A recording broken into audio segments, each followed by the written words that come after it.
सर्वांना नमस्कार. मी रवींद्र शेळके, शेळ्यांचे आहारशास्त्र समूह महाराष्ट्र ऑनलाईन वेबिनारमध्ये उपस्थित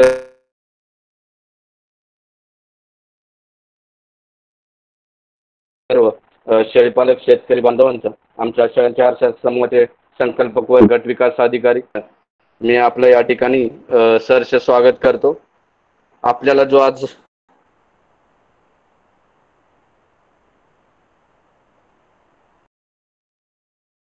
तो विषय आहे करडाची वजन वाढ. आपण तिसरा भाग आपण घेऊन आलेलो आहे आणि याविषयी मार्गदर्शन देण्यासाठी आमच्या समूहाचे मार्गदर्शक ज्यांच्या संकल्पनेतून शेळ्यांचे आहार रेशन कॅल्क्युलेटेड बॅलन्सची निर्मिती झाली असे आणि माझी कृषी विस्तार आहे. कृषी सर्वसामान्य शेतकऱ्यांना मार्गदर्शन करणारे BSc ॲग्री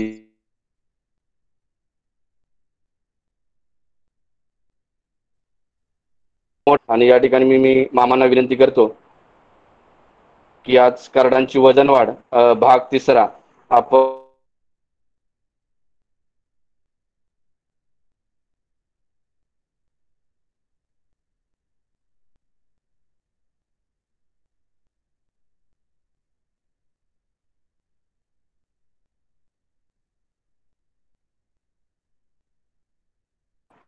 मामा आवाज येतोय का?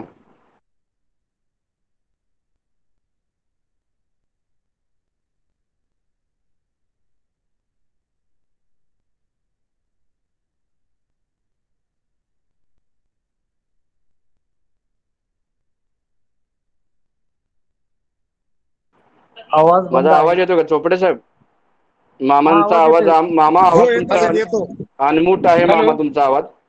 हा मामा बोला. हॅलो. अनम्यूट होता तुमचा आवाज. हा मामा येतोय आवाज. हा हा हा ओके येतोय. हा स्क्रीन शेअर केली मी.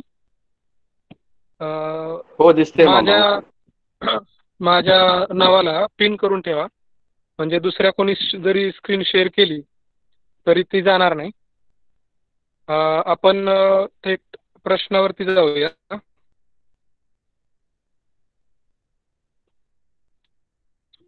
आपला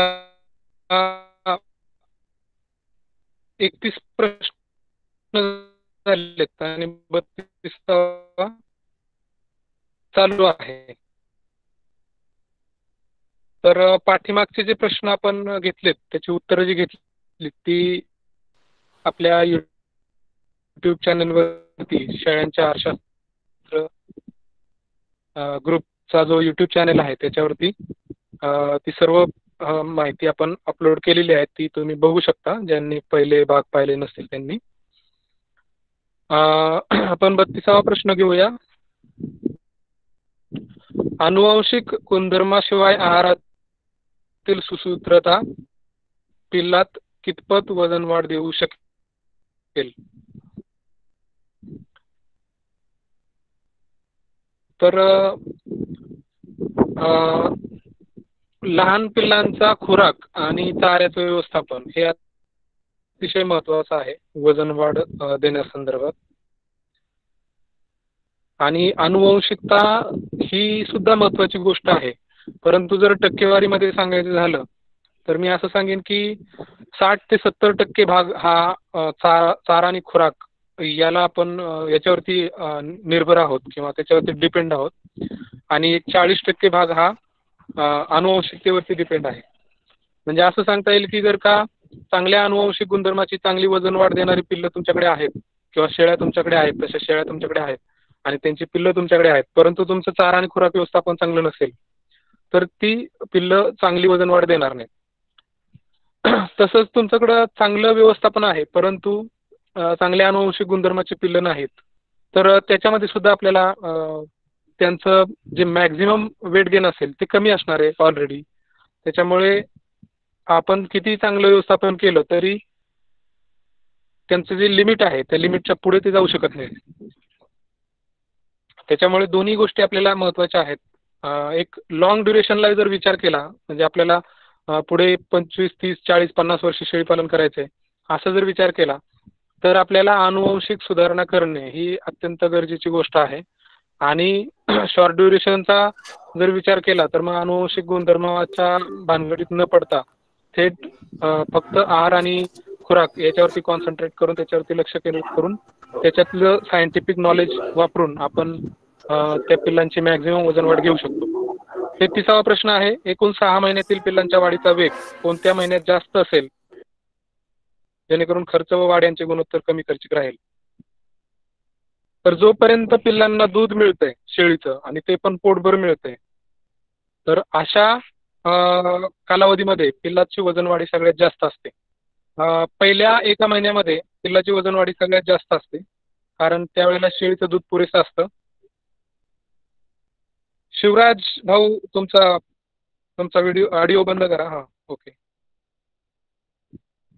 तर पहिल्या महिन्यात खूप जास्त वजन वाढ होते, म्हणजे आपल्याला 5 किलोपर्यंत सहज मिळते. 7 किलोपर्यंत पण मिळू शकते जर चांगलं दूध असेल आणि पिल्लू जन्मतः जर वजनदार असेल तर 7 किलोपर्यंत सुद्धा आपल्याला वजन वाढ पहिल्या महिन्यात मिळते. म्हणजे टोटल एकूण वजन वाढ, नाहीतर तुम्ही म्हणाल जन्मताचं वजन वजा करून, तर तसं नाही. तर पहिल्या 3 महिन्यात ही जास्त वजन वाढ असते. 4थ्या महिन्यात वजन वाढ कमी होते, कारण 3ऱ्या महिन्यात आपण दूध बंद करतो. त्या दूध बंद केल्यानंतर शॉक बसतो पिल्लांना, ट्रेस येतो आणि 4थ्या महिन्यात दूध वजन वाढ कमी होते. 5व्या आणि 6व्या महिन्यात पुन्हा वजन वाढीचा वेग वाढतो.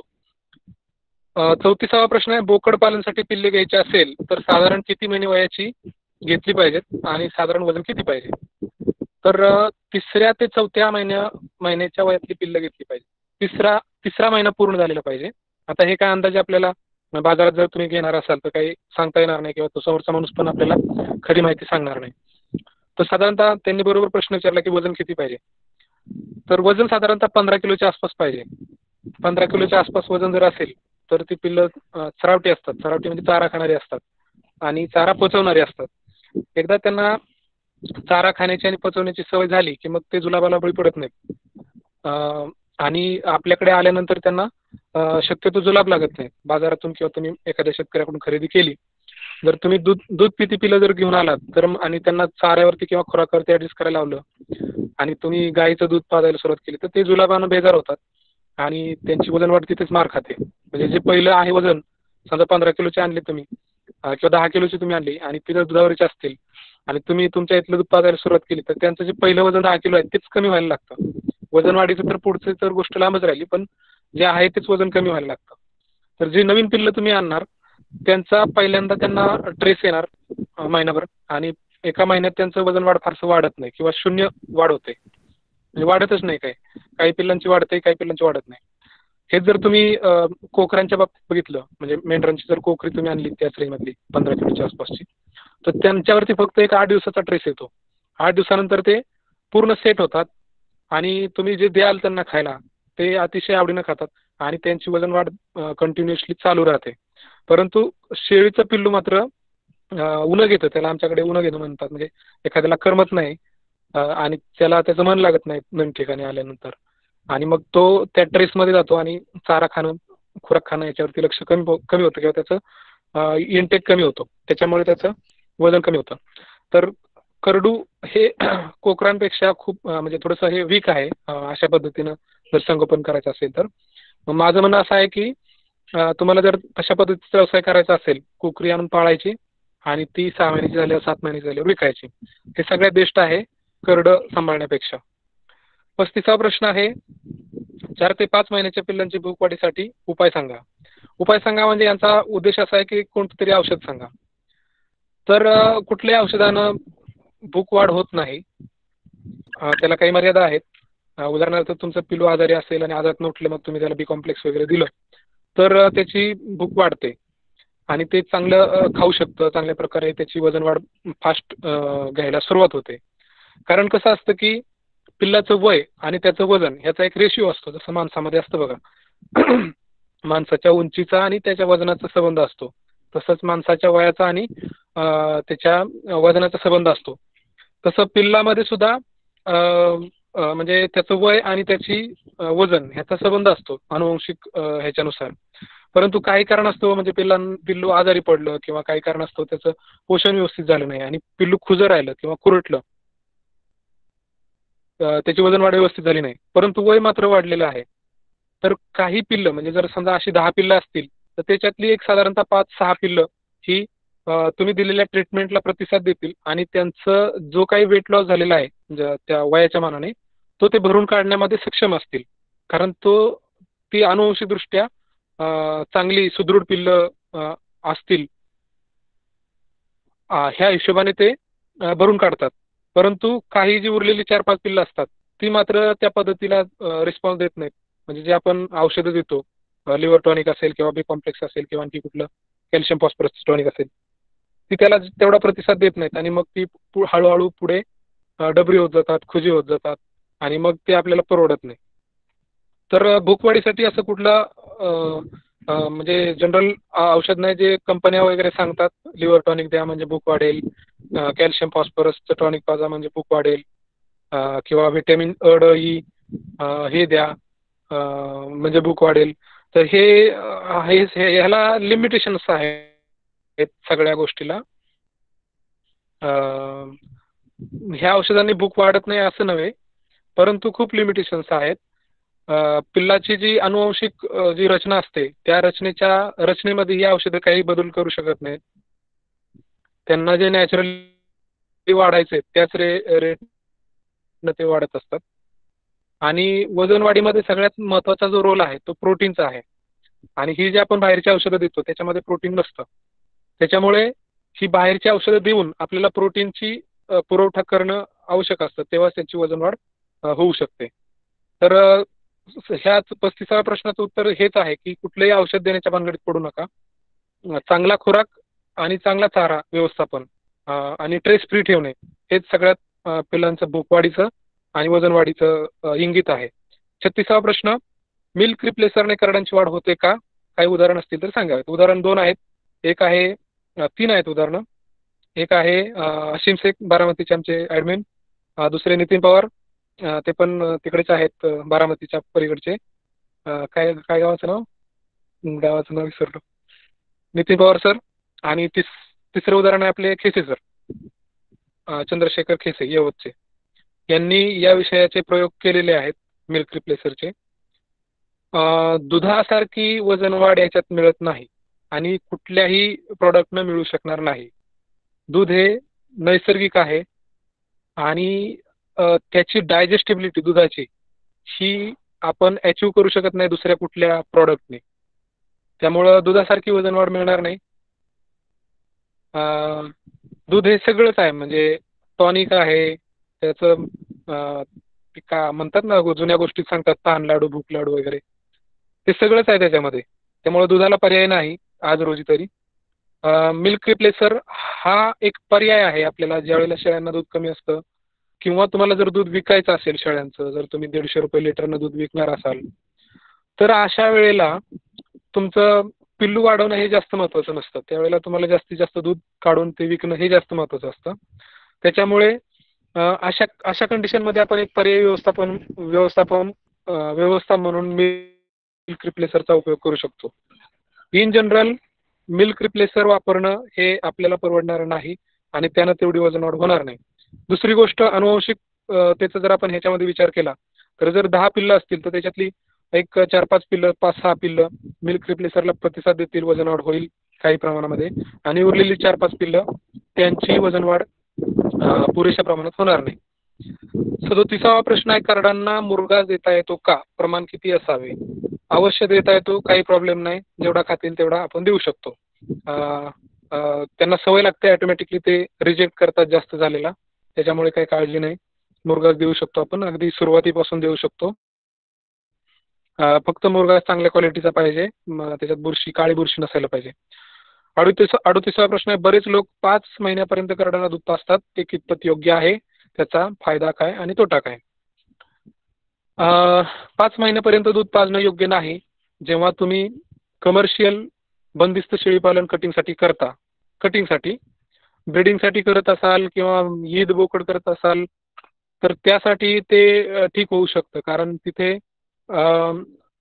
जितकं लवकरात लवकर त्या पिल्लाचं वजन वाढ होईल तितकी पुढची वजन वाढ त्याच्यावरती डिपेंड असते. आपण पाठीमागच्या एपिसोडमध्ये बघितलं की जन्मताच्या वजनावरती पुढची 3 महिन्याची वजन वाढ अवलंबून असते आणि 3 महिन्याच्या वजन वाढीवरती पुढची 6 महिन्याची वजन वाढ अवलंबून असते. तसंच 6 महिन्याची वजन वाढीवरती पुढची 12 महिन्याची वजन वाढ अवलंबून असते. उदाहरण सांगायचं झालं, जे पिल्लू जन्मतः 3 किलो आहे ते 3 महिन्यात सहज, म्हणजे जर त्याला चांगलं दूध मिळालं तर ते 15 किलोपर्यंत सहज जाईल. परंतु जे पिल्लू जन्मतः 1.5 किलो आहे ते चांगलं दूध जरी मिळालं तरी ते 3 महिन्यात 15 किलो जाणार नाही. ते 12 किलो 13 किलो इथपर्यंत येईल. तसंच जे पिल्लू 3 महिन्यात 15 किलो आहे ते 6 महिन्याचं झाल्यानंतर 25 किलो आरामात जाईल. परंतु जे पिल्लू जन्मतः 3 महिन्यात झाल्यानंतर 8 किलोच आहे ते तुमचं जास्तीत जास्त 16, 17, 18 किलोपर्यंत जातं. अशा पद्धतीनं 6व्या महिन्याची वजन वाढ ही 12व्या महिन्याच्या वजन वाढीवरती फरक पडते. म्हणून कटिंगच्या शेळीपालनामध्ये आपल्याला दूध जे आहे ते 3 महिन्यात बंद केलं पाहिजे, जेणेकरून आपल्याला जास्तीत जास्त पिल्लं मिळतील. आता दूध बंद करणे आणि पिल्लं जास्त मिळणे याचा काही संबंध आहे? तर दूध तोडल्यानंतर शेळ्या लवकर हिटवरती येतात आणि लवकर लागतात. त्याच्यामुळे आपल्याला 2 वेतातलं अंतर कमी राहतं. 2 वेतातलं अंतर कमी राहिलं की जास्तीत जास्त पिल्लं मिळण्याची शक्यता जास्त वाढते. हॅलो मामा, माझा एक प्रॉब्लेम 5 आहे. महिन्यापर्यंत जर दूध पाजलं तुम्ही तर आपल्याला खुराकाचा खर्च कमी येतो. प्रॉब्लेम आपण नंतर घेऊया, पहिल्यांदा आपण प्रश्न समजून घेऊया. ती माझी एक पाठ आहे, ती खूप सगळ्यात शेवटी आपण प्रश्न उत्तर घेऊया. हॅलो, हा मामा कंटिन्यू करा. कंटिन्यू करा. सगळ्यात शेवटी प्रश्नोत्तर घेऊया. हा, झालं. 5 महिन्यापर्यंत जर दूध पाजलं तुम्ही तर तुमचा खुराकाचा खर्च कमी होईल. ह्याच्या व्यतिरिक्त काय होत नाही. ह्याच्यात काही तोटे असतात, म्हणजे त्या पिल्लाची शिंग मोठी होतात आणि ते ज्यावेळेस दूध प्यायला जातं त्यावेळेला ते थोडंसं शेळीला धक्का देतं जोरात. त्याला आमच्याकडे टाळू लागणं असं म्हटलं जातं. म्हणजे ते ज्यावेळेस डुसणी देतं त्या कासेला त्यावेळेला त्या डुसणीमुळे त्या कासेला थोडासा मार बसतो किंवा ते शिंग लागतं त्या ह्याला शेळीच्या ह्याला पोटाला. अशा काही समस्या येतात, क्वचित येतात. असं काही प्रत्येक करडाबाबतीत असं होतं असं नाही, क्वचित अशा समस्या येतात. त्याच्यामुळे 3 महिन्यानंतर दूध बंद करणं हे जास्त श्रेयस्कर आहे. 39वा प्रश्न आहे, करडांची 0% मरतूक येण्यासाठी कोणकोणत्या उपाययोजना कराव्यात? याच्यावरती आपण एक पूर्ण भाग घेतलेला आहे आणि त्याचा ऑडिओ आपल्या ग्रुपवरती चॅनलवरती उपलब्ध आहे. तर तो ऑडिओ तुम्ही जरूर ऐका. 0% मरतूक होण्यासाठी 0% मरतूक असं जर तुम्ही सर्च केलं, नुसतं मरतूक जरी सर्च केलं तरी तुम्हाला तो ऑडिओ भेटून जाईल. 40वा प्रश्न आहे, नाळेमार्फत पिल्लांना कोणकोणते आजार होऊ शकतात आणि त्याविषयी कशा प्रकारे काळजी घ्यावी?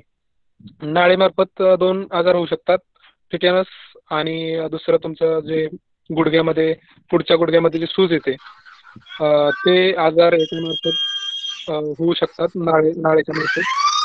ह्याच्याबद्दल सगळीकडे माहिती मिळते आपल्याला. नाळ कशा पद्धतीने कट करावी त्याच्यावरती जे काय म्हणतात त्याला टिंक्चर आयोडीन किंवा बेटाडीन, टिंक्चर आयोडीन त्याच्यावरती टाकायचं, नाळ बांधायचे वगैरे अशा पद्धतीनं ते सहज माहिती तुम्हाला उपलब्ध होईल. त्याच्यावरती जास्त वेळ घालवण्याचा अर्थ नाही. 41वा प्रश्न आहे, करडांचे कोणाला बोलायचंय त्यामध्ये? समाधान भाऊ, समाधान शिंदे, तुम्हाला काय बोलायचं असेल तर बोला. रिमूव्ह करावं लागेल कदाचित, त्यांना ऑडिओ चालू झालेला माहित नाही. ओके मामा, त्यांनी बंद केला वाटतं. कंटिन्यू करा. करडांचे 3 महिन्यात आणि 6 महिन्यात सरासरी वजन किती असावे? हे जे आहे हा प्रश्न जो आहे, करडांचे 3 महिन्याचं आणि 6 महिन्याचं वजन, हा तुमच्या शेळ्यांची, प्रौढ शेळ्यांची वजन किती आहेत याच्यावरती डिपेंड आहे. हे मी अनेक वेळा सांगितलं, आपल्या ग्रुपमध्ये पण चर्चा केली आणि बरेचशा लोकांनी पण सांगितलंय, मीच एकट्यानं सांगितलं असं नाही. जर तुमची शेळ्यात जर समजा 20 ते 25 किलोच्या असतील, जसं की आपल्या नितीन पवार सरांकडे आहेत, किंवा कोकण कन्या शेळी असेल जी मॅक्झिमम 30 किलोपर्यंत जाते, अशा शेळ्या असतील तर ह्या शेळ्यांकडून तुम्हाला 3 महिन्याची पिल्लं 18 किलोची व्हावीत अशी अपेक्षा धरणं चुकीचं आहे. तर अशा शेळ्यांकडून आपल्याला एक 10 ते 12 किलो वजनाची 3 महिन्याची पिल्लं मिळतील. ह्याच 10 ते 12 किलो वजनाच्या पिल्लांचं पुढे 6 महिन्यामध्ये 18 ते 20 किलोपर्यंत ती जाऊ शकतात. आता कोकण कन्याळवाल्या शेळीपालकाचा मला एकदा फोन आला होता. त्यांनी सांगितलं की आम्ही 12 महिने पिल्लं सांभाळतो तेव्हा त्याची वजनं 20 किलो होतात आणि 20 किलोचं झाल्यानंतर आम्ही विकतो. तर ती जातच त्या पद्धतीची आहे कोकण कन्या, कारण त्या निसर्गानं त्या शेळीची त्या पद्धतीची रचना केलेली आहे की भयंकर पावसामध्ये ती शेळी जगून राहते आणि तिचं पुढे प्रोडक्शन देते. हेच त्या ठिकाणी खूप मोठं आहे. आपल्याकडच्या शेळ्या जर तिकडं नेल्या आणि तिकडं ठेवायचं म्हटलं तर त्यांना ते शक्य होत नाही किंवा त्यांच्यासाठी आपल्याला विशिष्ट वेगवेगळ्या रचना कराव्या लागतात. इलिव्हेटेड गोठा तयार करावा लागतो, चाऱ्याची सुव्यवस्था करावी लागते. असं त्या कोकण कन्याचं तसं नाही आहे. त्या भयंकर पावसामध्ये सुद्धा त्या थोडासा निवारा असेल किंवा हे असेल तर त्या व्यवस्थित तिथे तग धरतात. त्यामुळे त्या ठिकाणची त्यांची नैसर्गिक रचना त्या पद्धतीची आहे. त्यामुळे कोकण कन्याला आपण दुसऱ्या इतर शेळ्यांशी वजनवाढीच्या दृष्टिकोनातून कम्पेअर करू शकत नाही. तसंच आता उस्मानाबादीचं उदाहरण घेतलं तर उस्मानाबादीमध्ये पण 2 प्रकार आपल्याला पाहायला मिळतील. एक कमी वजनाच्या शेळ्या आणि दुसऱ्या जास्त वजनाच्या शेळ्या. त्याला ट्रेडर लोक डबल हार्ड, सिंगल हार्ड असं काहीतरी म्हणतात. डबल बोनच्या शेळ्या, सिंगल बोनच्या शेळ्या. तर असं काही 2 हाडं नसतात शेळ्यांमध्ये. जे आहे ते सगळ्यांचं स्ट्रक्चर सारखंच असतं. फक्त जी शेळी उस्मानाबादी जी आहेत त्याच्यामध्ये 2 प्रकार असे की 30 किलोच्या शेळ्या, ॲव्हरेज 30 किलो आणि ॲव्हरेज 40 किलो अशा 2 प्रकारच्या आपल्याला शेळ्या पाहायला मिळतील. ज्या 30 किलोच्या आहेत ॲव्हरेज त्यांचं वजन साधारणतः आपल्याला 12 ते 15 किलो त्यांच्या 3 महिन्याच्या पिल्लांची वजन मिळायला पाहिजेत. त्याच्यानंतर ह्याच म्हणजे 12 ते 15 किलो जी पिल्लं होतात 3 महिन्यात त्यांचं पुढे वजन आपल्याला साधारणतः 20 ते 25 किलोपर्यंत मिळायला पाहिजे. आणि ज्या शेळ्या 40 किलोच्या आहेत त्यांची वजनं त्यांच्या 3 महिन्याच्या पिल्लांची वजनं ही 15 ते 18 किलोपर्यंत आपल्याला मिळायला पाहिजेत.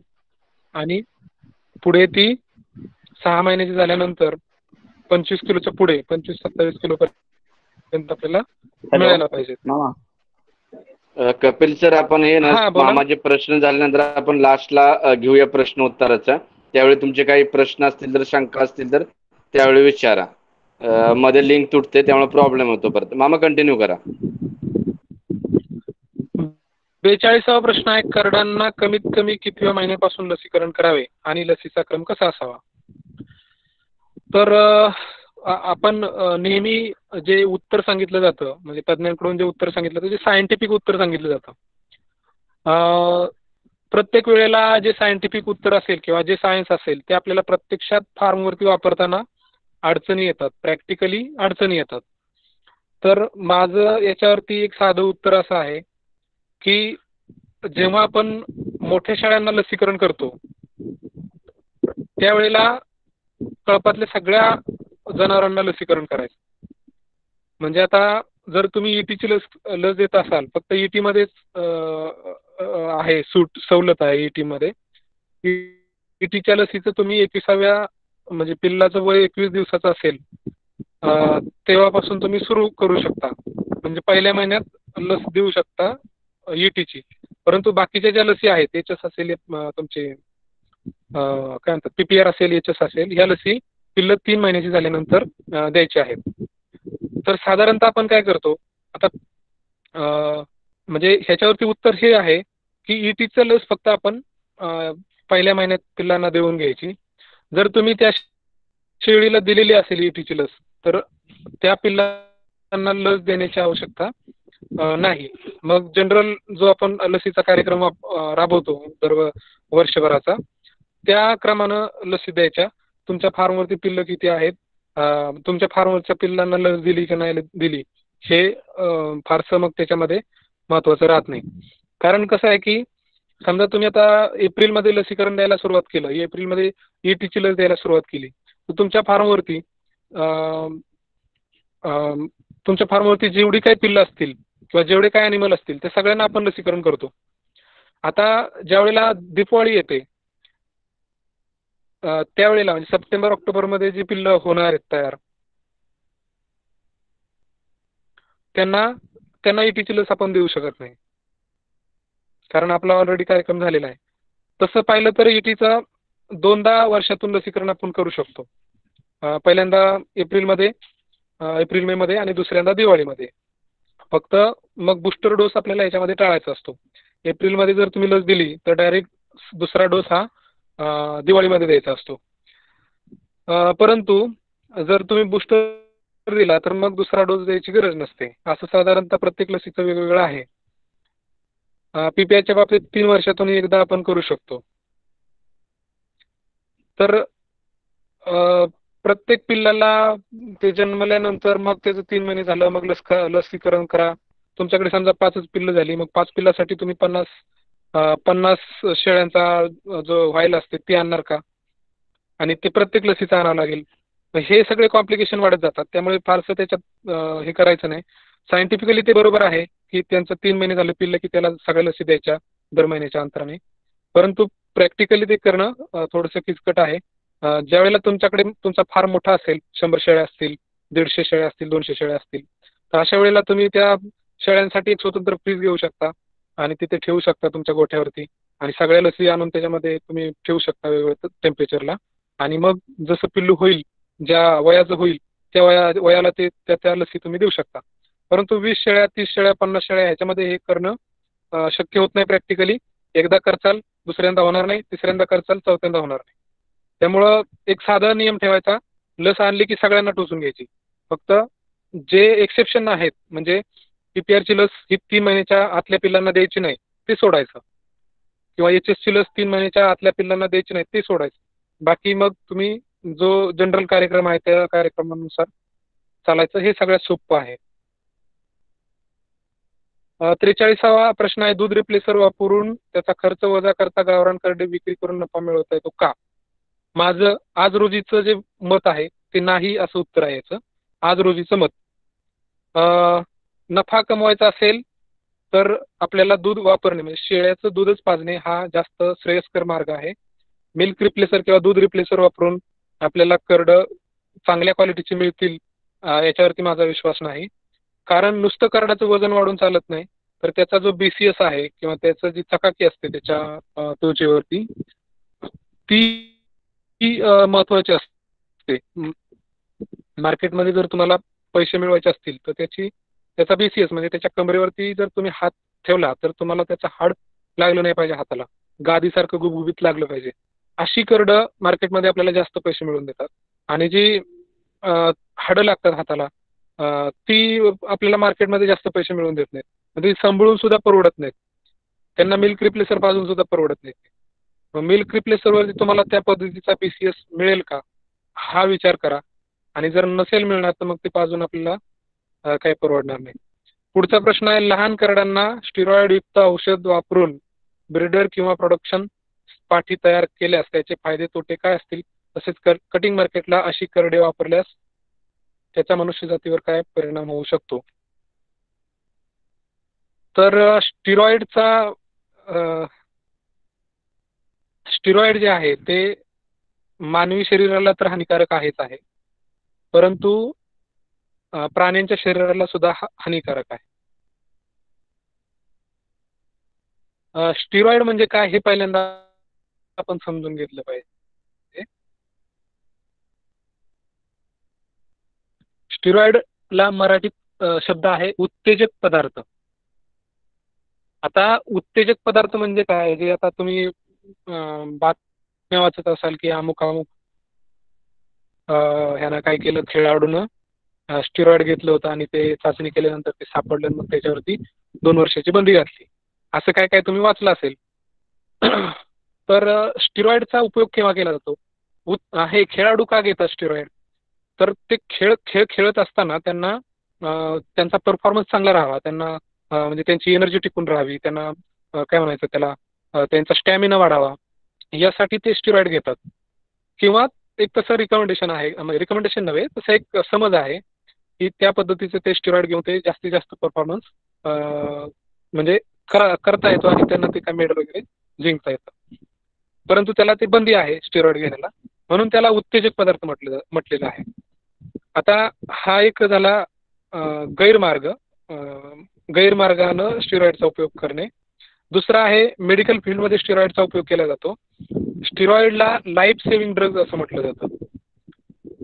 लाईफ सेव्हिंग म्हणजे काय, की एखादी असा आजार आहे किंवा असं दुखणं झाले शेळीला किंवा माणसांना सुद्धा, ज्या वेळेला तुम्हाला उत्तेजक पदार्थ देऊन तुमचा जीव वाचवू शकतो आपण.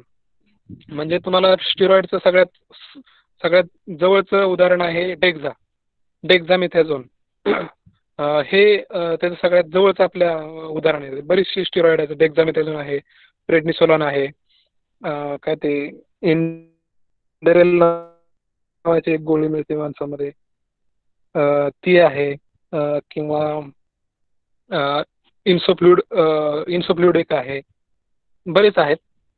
त्याचे वेगवेगळे प्रकार आहेत. कार्टिकोस्टेरॉइड, हायड्रोकार्टिकोस्टेरॉइड, आणखी काय काय बरेच प्रकार आहेत. तिकडे काय आपल्याला जायची गरज नाही. तर स्टेरॉइड काय करतं, तुमचं जे दुखणं आहे, समजा तुम्हाला गांधीन माशी चावली किंवा आग्यामोहाच्या माशा चावल्या आणि तुमचं खूप दुखतंय, तर अशा वेळेला तुम्ही एखादं स्टेरॉइड घेतलं तर ते दुखण्यावरती ते सप्रेस करतं. म्हणजे त्या ज्या वेदना होतात त्या वेदना ते लपवून ठेवतं आणि तुम्हाला एक चांगलं हेल्दी वाटावं, चांगलं मस्त आनंदी वाटावं अशा पद्धतीचं तुम्हाला ते फील गुड वातावरण तयार करतं तुमच्या शरीरामध्ये. त्याला स्टेरॉइड म्हणतो. हा एक प्रकार झाला मेडिकलच्या ह्याच्यामध्ये. आणि दुसरा एक प्रकार आहे तो तुमचं वजन वाढण्यासाठी स्टेरॉइडचा उपयोग केला जातो. म्हणजे जे बॉडी बिल्डर्स असतात, शरीर सौष्ठव, त्याच्यामध्ये त्यांची बॉडी पिळदार होण्यासाठी किंवा त्यांचं सिक्स पॅक काय ते असतात, 8 पॅक 6 पॅक किती पॅक असतात माहीत नाही, ते पॅक बनण्यासाठी आणि ते जे कसरत करतात त्या कसरतीचा त्यांच्या जो थकवा येतो तो थकवा घालवण्यासाठी, त्यांचं वजन वाढण्यासाठी ते स्टेरॉइड सांगतात. म्हणजे इंजेक्शन असेल किंवा काय तुमचं गोळ्या असतील ते तिकडे सजेस्ट करतात, किंवा ती काही लोक वापरतात. तर त्याच धर्तीवरती म्हणजे हा कन्सेप्ट कुठून आला, तर हे जे बॉडी बिल्डर्स असतात ते ज्या पद्धतीने करतात ते बघून किंवा त्याचा उदाहरण घेऊन, त्याचा आदर्श घेऊन इकडे करडांमध्ये स्टेरॉइड वापरण्याचं लोकांच्या मनात आलं असेल असं मला वाटतं. तर ते काही कामाचं नाही, कारण अशा ह्याच्यामध्ये स्टेरॉइड वापरणे, अशा प्रकारचे स्टेरॉइड वापरणे, म्हणजे जे बॉडी बिल्डरचे जे स्टेरॉइड आहेत ते वापरल्याने अनेक दुष्परिणाम आहेत. पहिली गोष्ट म्हणजे तुमचे हाडं ठिसूळ होतात, हाडांना बोळं पडतात स्टेरॉइडने. दुसरं नपुसकता येते.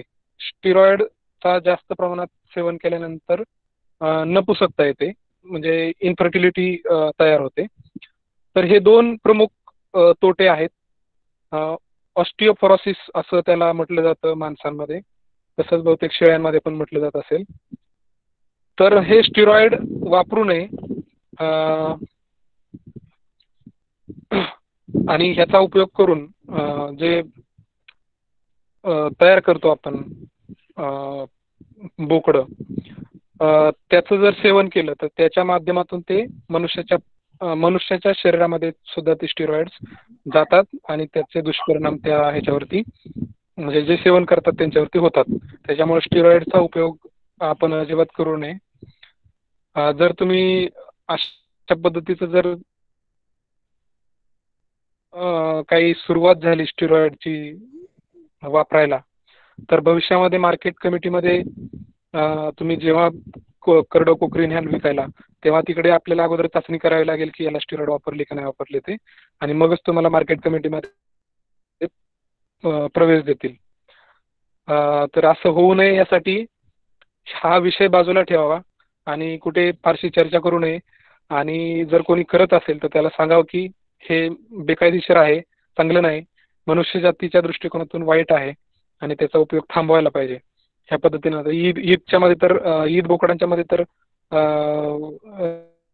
हे ह्याचा हे करतात, म्हणजे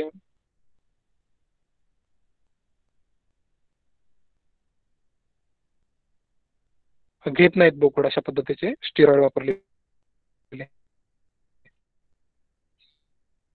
असं मी ऐकले. 45वा प्रश्न आहे, करडांची मरतूक किती टक्केपर्यंत असल्यास बंदिस्त गावरान शेळीपालन परवडू शकते? सगळ्यात सोपं उत्तर या प्रश्नाचं म्हणजे 0% मरतूक. आता 0% मरतूक असू शकत नाही, परंतु जितकी कमीत कमी असेल तितकी चांगलं.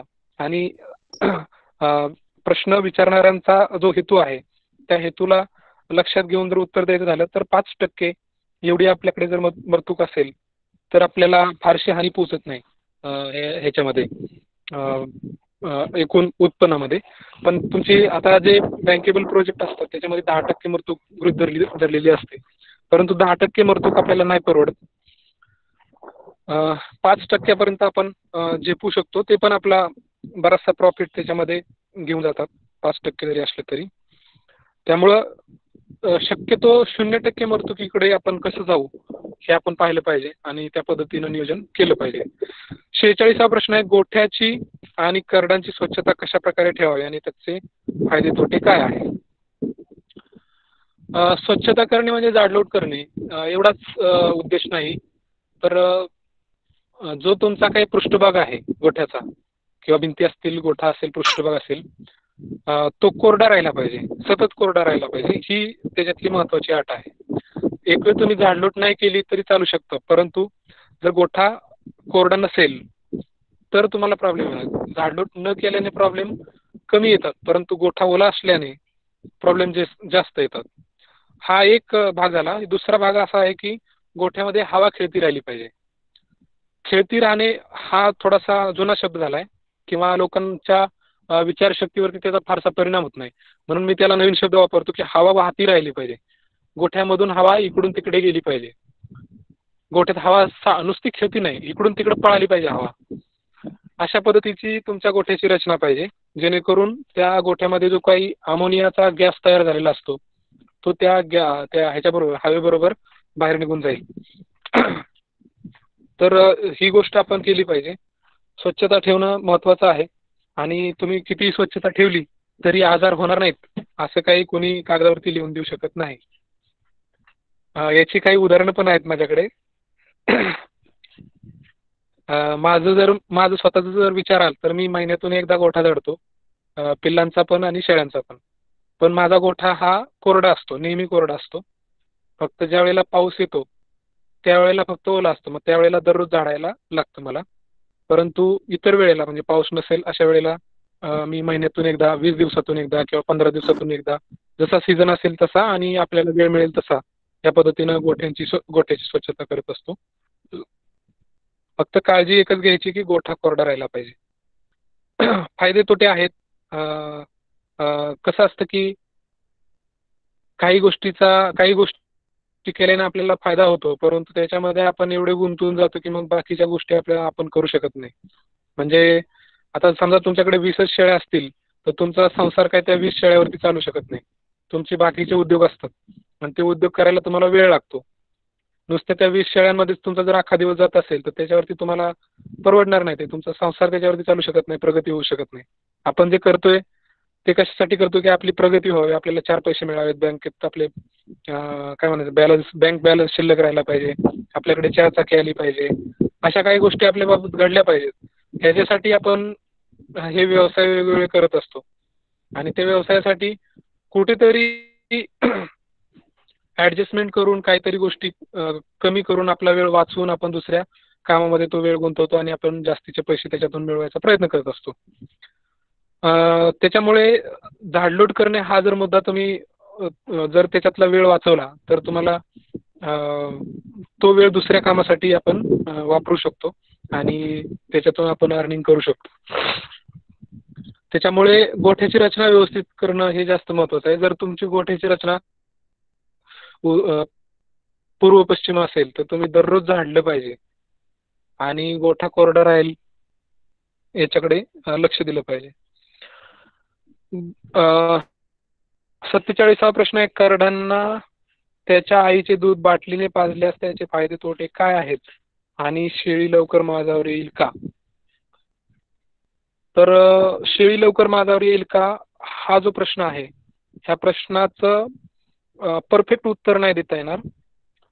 कारण शेळी माझावर येण्यासाठी अनेक गोष्टी कारणीभूत असतात. सीझन हा एक महत्त्वाचा त्याच्यातला फॅक्टर आहे.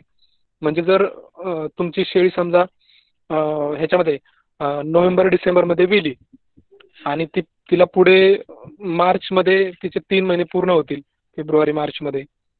तर अशी शेळी समजा मार्चमध्ये नाही लागली तर पुढे उष्णतेमुळे म्हणजे एप्रिल मे ह्या 2 महिन्यामध्ये, मार्च एप्रिल मे ह्या 2-3 महिन्यामध्ये उष्णतेमुळे शेळी लागत नाही. जास्त टेम्परेचर वाढतं आणि त्या टेम्परेचरमुळे शेळी लागत नाही. मग ती शेळी डायरेक्ट मे एंडिंग आणि जूनला लागायला जाते. तर सीझनचा रोल असतो शेळी लागण्यामध्ये, गाभण राहण्यामध्ये. आणि जे आपण म्हणतो की बाटलीनं दूध काढून म्हणजे दूध काढून शेळीचं दूध काढून बाटलीनं पाजणे, तर ह्याचा निश्चित म्हणजे होतो की नाही असं ठाम नाही सांगू शकत आपण. परंतु असं म्हटलं जातं किंवा असं एक गृहीतक आहे की जितक्या लवकर पिल्लं आपण शेळीपासून तोडू लवकरात लवकर, तितकं ते शेळी लवकर लागण्यासाठी मदत होते. तर परदेशामध्ये जे दुधाचे व्यवसाय करतात त्या ठिकाणी अशा पद्धतीनं करतात. शेळी लवकर म्हणजे पिल्लं बाजूला काढायची आणि दूध काढून, पण मग त्यांना लवकर शेळ्या लावायची गरजच नसते. मग ते असं का करतात हा एक मोठा वेगळा विषय आहे. कारण त्यांना शेळी जितकं जास्तीत जास्त दिवस दूध देईल ते त्यांना चांगलं असतं. जेव्हा आपल्याला मांस उत्पादन करायचं असतं तेव्हा ही पद्धत वापरणं चुकीची आहे. कारण जर तुम्ही पिल्लू तोडलं शेळीचं, समजा आज शेळी विलीन दुसऱ्या दिवशी तिचं पिल्लू तुम्ही तोडलं किंवा तिसऱ्या दिवशी तोडलं, तर ज्या दिवशी तुम्ही पिल्लू तोडणार त्या दिवशी त्या शेळीवरती ट्रेस येणार, त्या पिल्लावरती ट्रेस येणार आणि शेळीवरती ट्रेस आल्यानंतर ती तुम्ही जो काही चारा खुराक घालताय त्याला कमी प्रतिसाद देणार, तिचं दूध कमी होणार. दूध कमी झालं की पिल्लाची वजन वाढ आपल्याला कमी मिळणार आहे. कारण दूध जास्त येण्यामध्ये जसा चारा खुराकाचा रोल आहे तितकाच रोल प्रेमाचा आहे. म्हणजे आईचं म्हणजे शेळीचं पिल्लाप्रती जितकं प्रेम आहे त्या प्रेमाचा रोल किंवा मायेचा रोल हा दुधाच्या उत्पादनामध्ये येत असतो. आणि हे आपण अनेक उदाहरणं देऊन म्हणजे सिद्ध करू शकतो.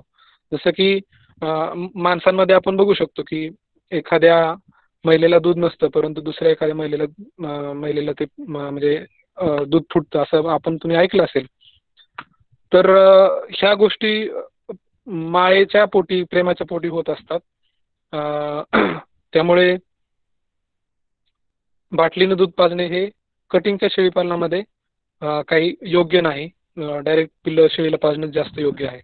48 प्रश्न आहे, करडांची मुख्य वजन वाढ कशावर अवलंबून असते? तर सगळ्यात सोपं उत्तर आहे, करडाची वजन वाढ ही दुधावरती अवलंबून असते. जितकं जास्त दूध तितकी जास्त वजन वाढ, अर्थात आनुवंशिकता लक्षात घेऊन. आता आनुवंशिकता अशी आहे की त्या पिल्लाचं 3 महिन्याचं वजन 18 किलो होईल, अशी समजा आनुवंशिकता आहे. तर त्याच्यासाठी काय लागेल आपल्याला? तेवढं दूध लागेल. समजा दूधच जर तुम्ही कमी पाजलं तर 18 किलो ते पिल्लू होणार नाही. त्याच्यामुळं त्याला मी नेहमी शब्द वापरतो की त्याला पोटभर दूध पाजायचं. पोटभर हा शब्द अत्यंत महत्त्वाचा आहे. आता पोटभर कसं ओळखायचं? समजा तुमचं पिल्लू 1 महिन्याचं झालंय, 1 महिन्यानंतर त्याला शेळीला पाजायला सुरुवात करायची किंवा ते पितंय स्वतःहून. पिल्यानंतर ते स्वतःहून मागं सरलं पाहिजे. दूध प्यायचं त्यानं स्वतःहून थांबलं पाहिजे आणि मागं सरलं पाहिजे. त्याला म्हणायचं पोटभर. असं पोटभर दूध त्यानं पिलं पाहिजे. ते काशीतलं दूध संपलंय तरी सुद्धा ते काशीला झटते, दुसण्या मारते आणि वसा वसा करतंय, इकडे तिकडे फिरतंय दुधासाठी किंवा दुसऱ्या शेळीच्या कासेत तोंड घालतंय, तर त्याचं पोट भरलं नाही असा त्याचा अर्थ होतो. ज्या वेळेला ते शेळीला दूध पितंय आणि दूध पिऊन ते मागं सरलं, आता त्याला दूध पिण्याची इच्छा राहिली नाही, असं जर तुमच्या करडाच्या बाबतीत होत असेल, तर ते म्हणायचं पोटभर दूध पाजणं. आणि असं पोटभर जर दूध पाजलं तर तुमच्या पिल्लांची जी अनुवंशिकता आहे त्याची मॅक्झिमम वजन वाढ तुम्हाला त्या अनुवंशिकतेमध्ये मिळते. आणि त्याच्यासाठी आपल्याला मग शेळ्यांचं रेशन बॅलन्सिंग शिकून घेणं गरजेचं आहे. दूध उत्पादनासाठी आहार व्यवस्थापन जर तुम्ही चांगलं केलं तरच ते दुधावरती वजन वाढ अवलंबून आहे. विशेषतः खुराकावरती, चाऱ्यावरती ती अवलंबून आहे. चारा हा फक्त एक कॅट म्हणून काम करतो, एक माध्यम म्हणून काम करतो, कारण फायबर पुरवायचे असतात विशेषतः 6 महिन्यापर्यंत. तिथून पुढे मग आपल्याला खुराक देणं परवडत नाही. तिथून पुढे आपल्याला चारा जास्त वाढवायचा असतो आणि खुराक कमी करायचा असतो. महिन्यापर्यंत खुराक जास्तीत जास्त द्यायचा आहे आणि चारा फक्त त्याला त्याची फायबरची गरज पूर्ण होईल, त्याला रवंथ करता येईल व्यवस्थित पद्धतीने आणि त्याला लेंडी टाकायला त्रास होणार नाही या पद्धतीनं खुराक आणि चारा यांचा रेशो आपण ठेवायचा आणि रेशन बॅलन्स करून आपण ते शकतो. 39वा प्रश्न आहे, करडे मरण्याची जास्त टक्केवारी कोणत्या आजारामुळे उद्भवते आणि त्याच्यावर कोणत्या प्रकारे उपचार करावेत. तर ह्या प्रश्नाचं उत्तर आपण जे 0% मृत्यू जास्तीत जास्त एक ऍसिडोसिस नावाचा एक आजार आहे, तो एक होतो. त्याच्यामुळे तो आजार लक्षात न आल्यानं मरतं. फक्त पीएच न्यूट्रल करणारं एक औषध लागतं, आपण कार्मिसाइड म्हणतो त्याला, किंवा गॅस्टिका किंवा कार्मिसाइड. हे औषध दिलं की त्याचं व्यवस्थित होतं. काही वेळेला ऍसिडोसिस बरोबर ते दूध पचत नाही त्याला, त्या पिल्लाला. मग अशा वेळेला दूध पचवण्यास मदत करणारं जे अरिस्टोझाईम नावाचं औषध आहे ते आपण दिलं की त्याचं पचन व्यवस्थित होतं आणि मग पुढे त्याचं काम सुरळीत चालतं. परंतु हे लोक लक्षातच घेत नाहीत. लोकांना असं वाटतं की कुठलं तरी अँटीबायोटिक आणायचं आणि ते पाजायचं आणि मग त्याचं बरोबर. अँटीबायोटिक हे जेव्हा तुम्हाला बॅक्टेरियल इन्फेक्शन होईल तेव्हा त्याची गरज आहे. या ठिकाणी ऍसिडोसिस झालेल्याच्या ठिकाणी बॅक्टेरियल इन्फेक्शन झालेलंच नसतं, त्यामुळे तिथं अँटीबायोटिकचा काही रोलच नाही. अँटीबायोटिक पाजून फरक पडतच नाही. जेव्हा तुम्ही कार्मिसाइड पाजणार तेव्हा लगेच फरक पडतो. परंतु जेव्हा ऍसिडोसिस झालेला आहे त्याच्यानंतर मात्र त्याला बॅक्टेरियल इन्फेक्शन होतं. जरी तो ऍसिडोसिस कव्हर झाला तरी सुद्धा बॅक्टेरियल इन्फेक्शन होतं, कारण ते सगळं पोटातलं थांबलेलं असतं. विशिष्ट ह्याच्यामुळे पीएच बिघडलेला असतो, ते पोटातलं थांबलेलं असतं, सेकंडरी इन्फेक्शन होतं आणि मग त्याला जुलाब लागतात. मग त्यावेळेला आपल्याला त्याला तुमचं अँटीबायोटिक देणं आवश्यक असतं. परंतु प्रत्येक पिल्लाला जुलाब होतीलच असं नाही. काहींना नुसतं कार्मिसाइड पाजलं तरी ते लगेच अर्ध्या तासात दूध प्यायला सुरुवात करतं आणि मग त्याचं पुढची संडास वगैरे लघवी वगैरे होत असते. सगळ्यांना जुलाब होतात असं नाही. त्यामुळं हे प्रॅक्टिस करत करत तुम्हाला हे शिकावं लागेल आणि ग्रुपमधल्या चर्चेमध्ये सहभाग घ्यावा लागेल, लक्ष द्यावं लागेल, वाचावं लागेल. ग्रुपमध्ये कोण काय बोलतंय, काय सांगतंय, काय माहिती देते, ही गोष्ट समजून घ्यावी लागेल. तेव्हा ते तुमच्या डोक्यात बसेल.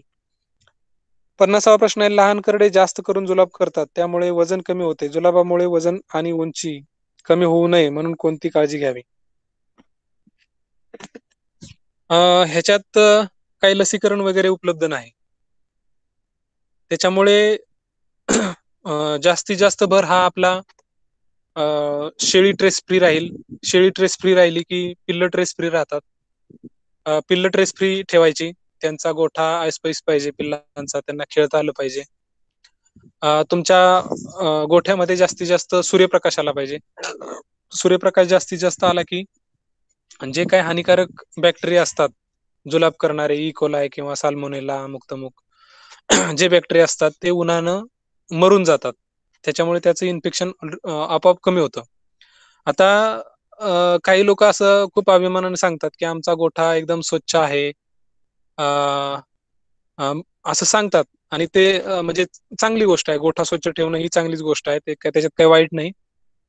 परंतु तरी सुद्धा जुलाब होत असतात त्यांच्या तिथे, कारण त्या गोठ्यामध्ये ऊन येत नसतं. कारण गोठा संपूर्ण चारी बाजूनी पॅक केलेला असतो. आतमध्ये माणसाला कसं आहे, एसीची रूम असते, फक्त एसी चालू असतो आणि बाकीचे दरवाजा खिडकी सगळे बंद असतात. तर असं केल्यानंतर मग तुमच्याकडे बॅक्टेरिया मरत नाही. जो पृष्ठभागावरती बॅक्टेरिया पडलेला आहे जमिनीच्या पृष्ठभागावरती, गोठ्याच्या पृष्ठभागावरती, तो मरत नाही. कारण सूर्यप्रकाश हा सगळ्यात स्वस्त औषध आहे, अँटीबायोटिक आहे सूर्यप्रकाश. सूर्यप्रकाश हे ज्या आमच्या ऍग्रिकल्चर मध्ये आम्ही जास्तीत जास्त उपयोग करतो सूर्यप्रकाशाचा. कशासाठी? सॉइल स्टरिलायझेशनसाठी, म्हणजे मातीचं निर्जंतुकीकरण करण्यासाठी सूर्यप्रकाशाचा जास्तीत जास्त उपयोग करा, असं आमचं सजेशन असतं ऍग्रिकल्चरमध्ये. पॉली हाऊसमध्ये म्हणा किंवा तुमच्या ओपन फील्डमध्ये सुद्धा. त्याच्यामध्ये एक काळा कागद जमिनीवरती टाकतात आणि मग त्याच्यामध्ये ते जमीन झाकून ठेवायची, जिथे रोप वगैरे तयार करायची त्या ठिकाणी, आणि ते सोलर स्टरिलायझेशन करायचं, जमिनीतले सगळे बॅक्टेरिया मारून टाकायचे, असं आम्ही सुचवत असतो लोकांना. तर ते सायंटिफिक आहे. तुमच्या गोठ्यामध्ये जर ऊन आलं तर तिथले जे काही पृष्ठभागावरचे बॅक्टेरिया असतात ते मरून जातात. आता हे दररोज घडणं गरजेचं असतं, कारण बॅक्टेरिया दररोज येत असतात, वेगवेगळ्या मार्गाने येत असतात. हवेतून येतात, पक्ष्यांच्या पायाने येतात, किंवा पाण्यामधून येतात, किंवा आणखी वेगवेगळ्या ठिकाणावरून बॅक्टेरिया हे येत असतात आणि ते रोज येतात, रोज मरले पाहिजेत, रोज आले पाहिजेत, रोज मरले पाहिजेत.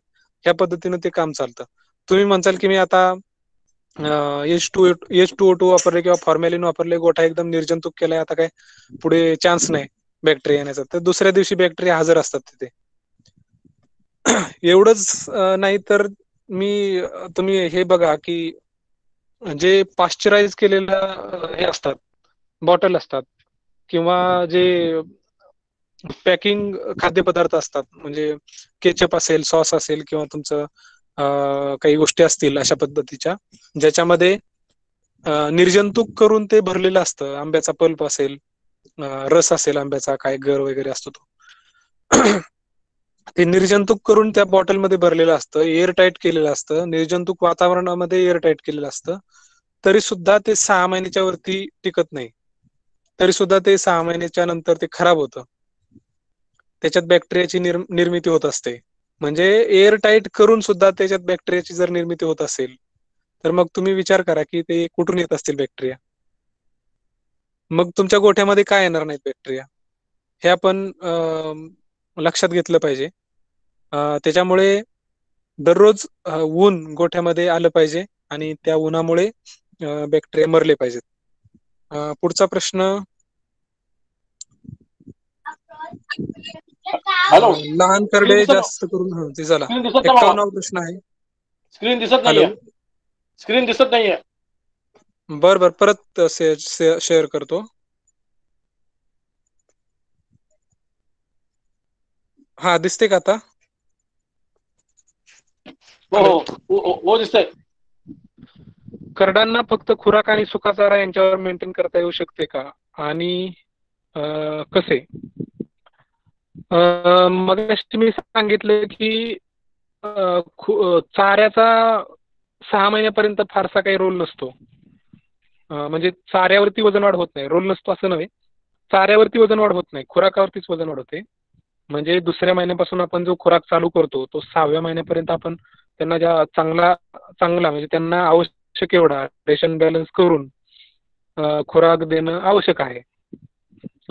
ह्याच्यामध्ये चाऱ्याचा रोल हा फक्त त्यांना त्याचं पचन व्यवस्थित व्हावं, म्हणजे डायजेशन सुरळीत चालावं, फायबरचं प्रमाण त्यांच्या पोटामध्ये जावं, रुमेनमध्ये जावं, आणि त्यांना रवंथ करता यावी, लेंडी टाकायला त्रास होऊ नये, ह्यासाठी आपल्याला चारा द्यायचा असतो. कारण चाऱ्यामध्ये फायबर्स असतात, तंतुमय पदार्थ असतात. ते तंतुमय पदार्थ पचन व्यवस्थित होण्यासाठी मदत करतात.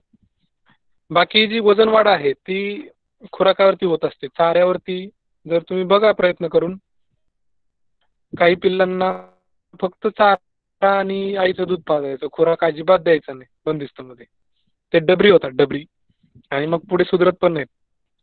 आणि ज्यांना तुम्ही खुराक देताय ती पिल्लं सुधारतात.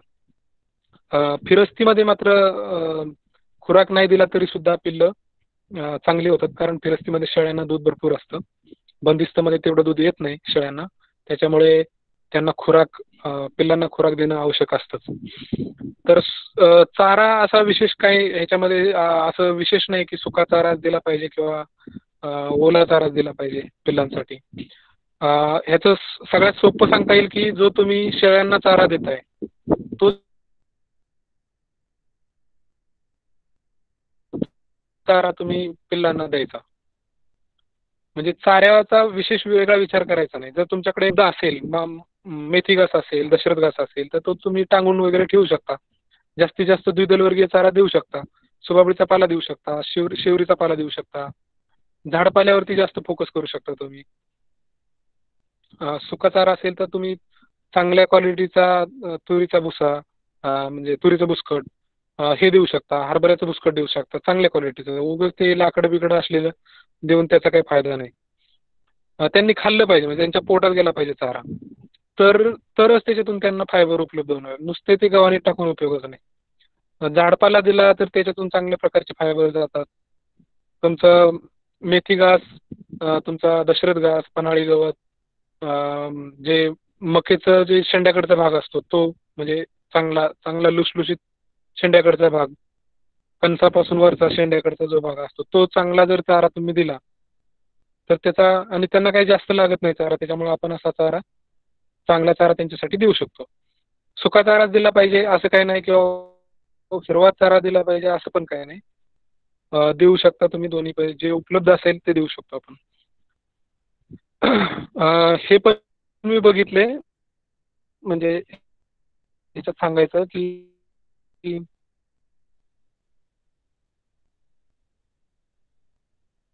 पाठीमागे जे ट्रेडर लोक होते ते असं सांगायचे की तुमचं तुरीचं बुसकट जास्त चारल्यानंतर चांगली वजन वाढ मिळते किंवा त्यांना जुलाब होत नाहीत.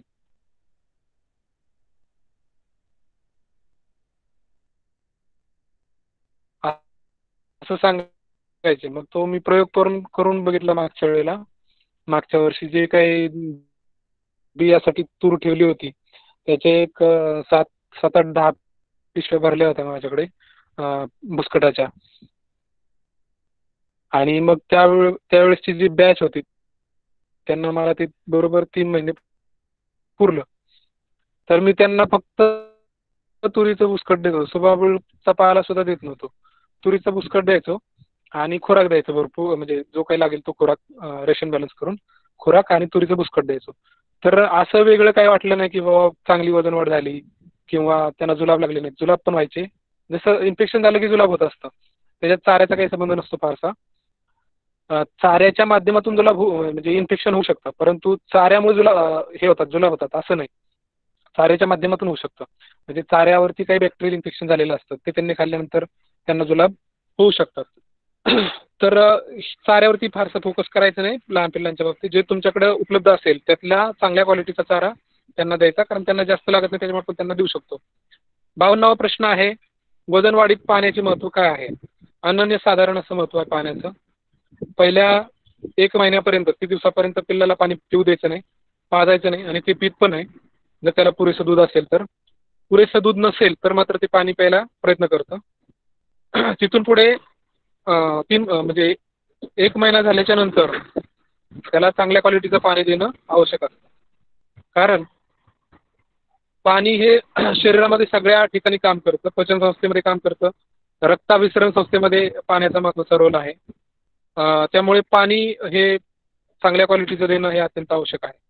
53वा प्रश्न आहे, फिरस्तीच्या तुलनेत बंदिस्तमध्ये वजन वाढ जास्त आणि लवकर होते का? तर उत्तर आहे नाही. तर ह्याच्यामध्ये आपण खूप सुरुवातीच्या टप्प्यामध्ये आहोत बंदिस्त शेळीपालनामध्ये.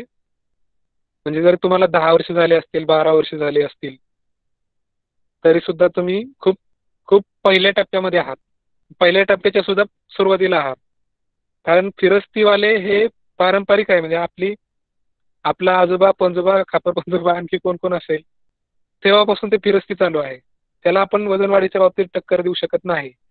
एका कंडिशनवरती. कुठली कंडिशन? की फिरस्तीमध्ये त्या शेळ्यांना चांगला चारा मिळाला पाहिजे. फक्त चांगला चारा जर मिळाला तर फिरस्तीला आज रोजी बंदिस्तमध्ये तुम्ही कुठलेही टॉनिक वापरा नाही तर काही करा, कसलाही खुराक द्या, फिरस्तीला आपण चॅलेंज नाही करू शकत बंदिस्तवाले. आपल्याला जाऊ द्यावे लागतील 50-60-100 वर्ष जाऊ द्यावे लागतील बंदिस्तमध्ये.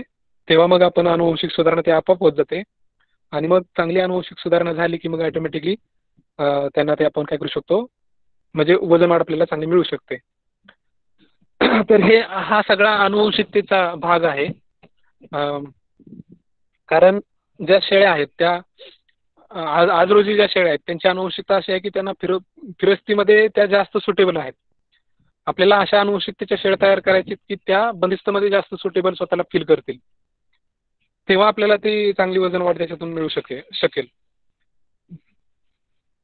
54वा प्रश्न आहे, करडांना लिव्हर टॉनिक कोणते व किती दिवसांच्या गॅपने द्यावे?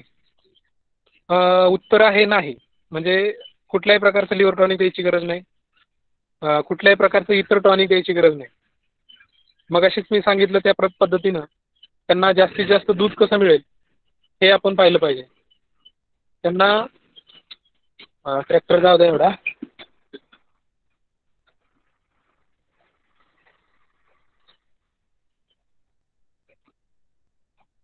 जे मगाशी मी म्हटलं तुम्हाला की तहान लाडू आणि भूक लाडू जे आहे ते दूध आहे. जितकं जास्त दूध देणार तुम्ही तितकं त्यांचं शरीर तब्येत चांगली राहणार, वजन वाढ चांगली मिळणार. लिव्हर टॉनिकचा आणि लहान पिल्लांचा काही उपयोग नाही लिव्हर टॉनिक देऊन किंवा कुठलं टॉनिक देऊन काही उपयोग नाही. जे पिल्लू आजारी पडलंय किंवा जुलाब झालेत आणि तुम्हाला असं वाटतंय की त्याचं वजन घटलंय, अशा पिल्लाला तुम्ही तेवढ्या पुरतं लिव्हर टॉनिक किंवा इतर कुठलं टॉनिक देऊ शकता. इन जनरल द्यायची अजिबात आवश्यकता नसते आणि दिलं तरी आम्हाला काही फरक पडत नाही. तुमच्या खिशाला छिद्र पडेल, आमचा स्वतःचा काही तोटा नाही. तुम्हाला पाहिजे असतील तर आणखी मी नाव पण सांगेन कोणते कोणते टॉनिक द्यायला पाहिजेत ते, परंतु त्याचा उपयोग नाही. आपण आपल्या ग्रुपच्या माध्यमातून शिफारस करू शकत नाही आपण. 55वा प्रश्न आहे, पाठी किती महिन्यांनी लागण्यासाठी तयार होतात? हे सुद्धा अगेन तुमच्या ह्याच्यावरती डिपेंड आहे. शेळीचं प्रौढ वजन किती आहे त्याच्यावरती डिपेंड आहे. तुमच्या कळपातल्या शेळ्यांची प्रौढ वजन किती आहे त्याच्यावरती डिपेंड आहे. जर समजा 40 किलो वजनाची शेळी असेल तर साधारणतः 14 महिने तुम्ही ती पाठ लावली नाही पाहिजे. 14 महिन्यानंतर ती पाठ लावायला पाहिजे. जर 40 किलोच्या शेळ्या असतील तर 40 किलोच्या आतल्या असतील तसंच जितक्या आतल्या असतील म्हणजे जितकं वजन कमी असेल तितकं एक महिन्याने मागे यायचं. म्हणजे समजा 25 किलोची जर शेळी असेल तर तुम्ही अगदी 9व्या महिन्यातच ती पाठ लावू शकता. तर वजनाच्या हिशोबाने सांगायचं झालं जर तुमच्या 40 किलोच्या जर शेळ्या असतील तर पाठीचं वजन साधारणतः एक 27 किलोच्या आसपास पाहिजे. अशा वेळेला तुम्ही ती शेळी लावू शकता. हां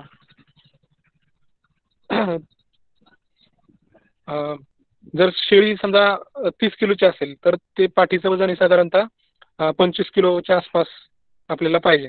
जर शेळी साधारणतः 25 किलोची असेल तर पाठ साधारणतः 17-18 किलोची आपल्याला लागेल. तेव्हा आपण तिला लावू शकतो. 56वा प्रश्न आहे, करडांची वजन वाढ ही त्यांच्या जन्मता वजन व जातीवर अवलंबून असते का आणि असेल तर किती प्रमाणात असू शकते? तर पहिला प्रश्न याच्यातला असा आहे की जन्मता वजनावरती करडांची वजन वाढ अवलंबून असते. तर हे आपण ग्राफच्या माध्यमातून सुद्धा बघितलेला आहे. तो ग्राफ इथं असेल, आपण बघूया.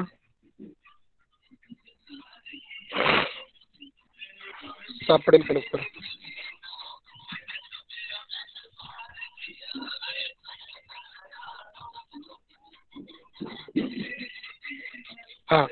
हा तो ग्राफ आहे बघा. आता हा ट्रॅक्टर जाऊ द्या.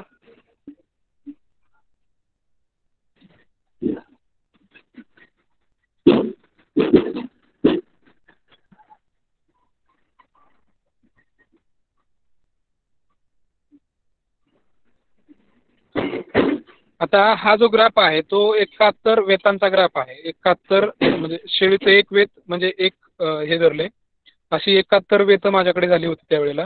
हा 2 वर्षापूर्वीचा ग्राफ आहे. 71 वेत झाली होती. तर त्या वेतांचा हा ग्राफ आहे. आपण काय केलं की जी पिल्लांची वजनं आहेत जन्मता वजनं ती वजनं काय केली की आपण चढत्या क्रमानं लावली. म्हणजे जे आता पहिल्यांदा दिसतंय बघा की पहिलं पिल्लू जे आहे ते साधारणतः 1.5 किलोचं असेल एक एक एक एक नंबरच्या आकड्यावरती. तर असं आपण आणि शेवटचं जे पिल्लू आहे ते शेवटचं जे रिडिंग आहे ते 5.5 किलोच्या आसपास साधारणतः असेल. तर एका वेतातलं वजन आपण घेतलेलं आहे. एका शेळीचं एक वेत त्याचं वजन घेतलं. मग तिचं 2 पिल्लं असतील, 3 पिल्लं असतील, त्या तिघांचं एकत्रित वजन इथं मांडलेलं आहे. तर तुम्हाला असं दिसेल की वरची जी हिरवी रेष आहे ती वर वाढत वाढत गेलेली आहे आणि जशी खालची जी तांबडी रेष आहे ती पिल्लांचं जन्मतः वजन आहे. पिल्लांचं जन्मतः वजन हळूहळू वाढत गेलेलं आहे, वाढत वाढत गेलेलं आहे आणि वरची हिरवी रेष सुद्धा त्या पद्धतीनं खालीवर खालीवर होत शेवटी ती वाढत गेलेली. मध्ये जी काळी रेष मारली ती ट्रेंड लाईन आहे.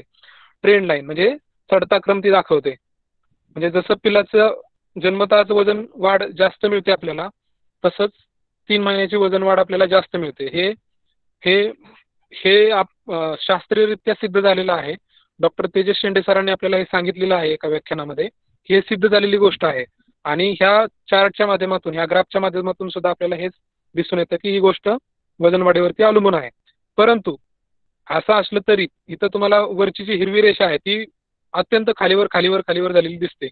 याचा अर्थ असा आहे की जरी जन्मतः वजन जास्त असलं तरी सुद्धा आपल्याला 3 महिन्याची वजन वाढ ही चांगली मिळेलच अशी काही गॅरंटी नसते. परंतु इन जनरल ट्रेंड असा आहे की जन्मतः वजन जास्त असेल तर आपल्याला जास्तीची वजन वाढ मिळू शकते, असा ट्रेंड आहे. खात्री देता येत नाही कारण त्याच्यावरती इन्फ्लुएन्सिंग फॅक्टर जास्त असतात. त्याला दूध मिळालं का नाही, किती पिल्लं जन्माला आली, त्या पिल्लांचं संगोपन तुम्ही कसं केलं, त्यांना काही जुलाब झाले का, त्यांना काही आजार झाला का, ह्याच्यावरती ह्या 3 महिन्यामध्ये बऱ्याचशा गोष्टी होऊ शकतात. त्याच्यामुळे पुढच्या जे वजन आहे ते आपल्याला कमी जास्त मिळू शकतं प्रत्येक पिल्लाच्या बाबतीत जर विचार केला तर. परंतु इन जनरल जर बोलायचं झालं तर जन्मतः वजन जास्त असेल तर 3 महिन्याचं वजन आपल्याला जास्त मिळतं. हा, पुढचा काय प्रश्न होता, जातीवर अवलंबून असते का आणि असेल तर किती प्रमाणात अवलंबून असते? तर जातीवरती निश्चितच अवलंबून असतं.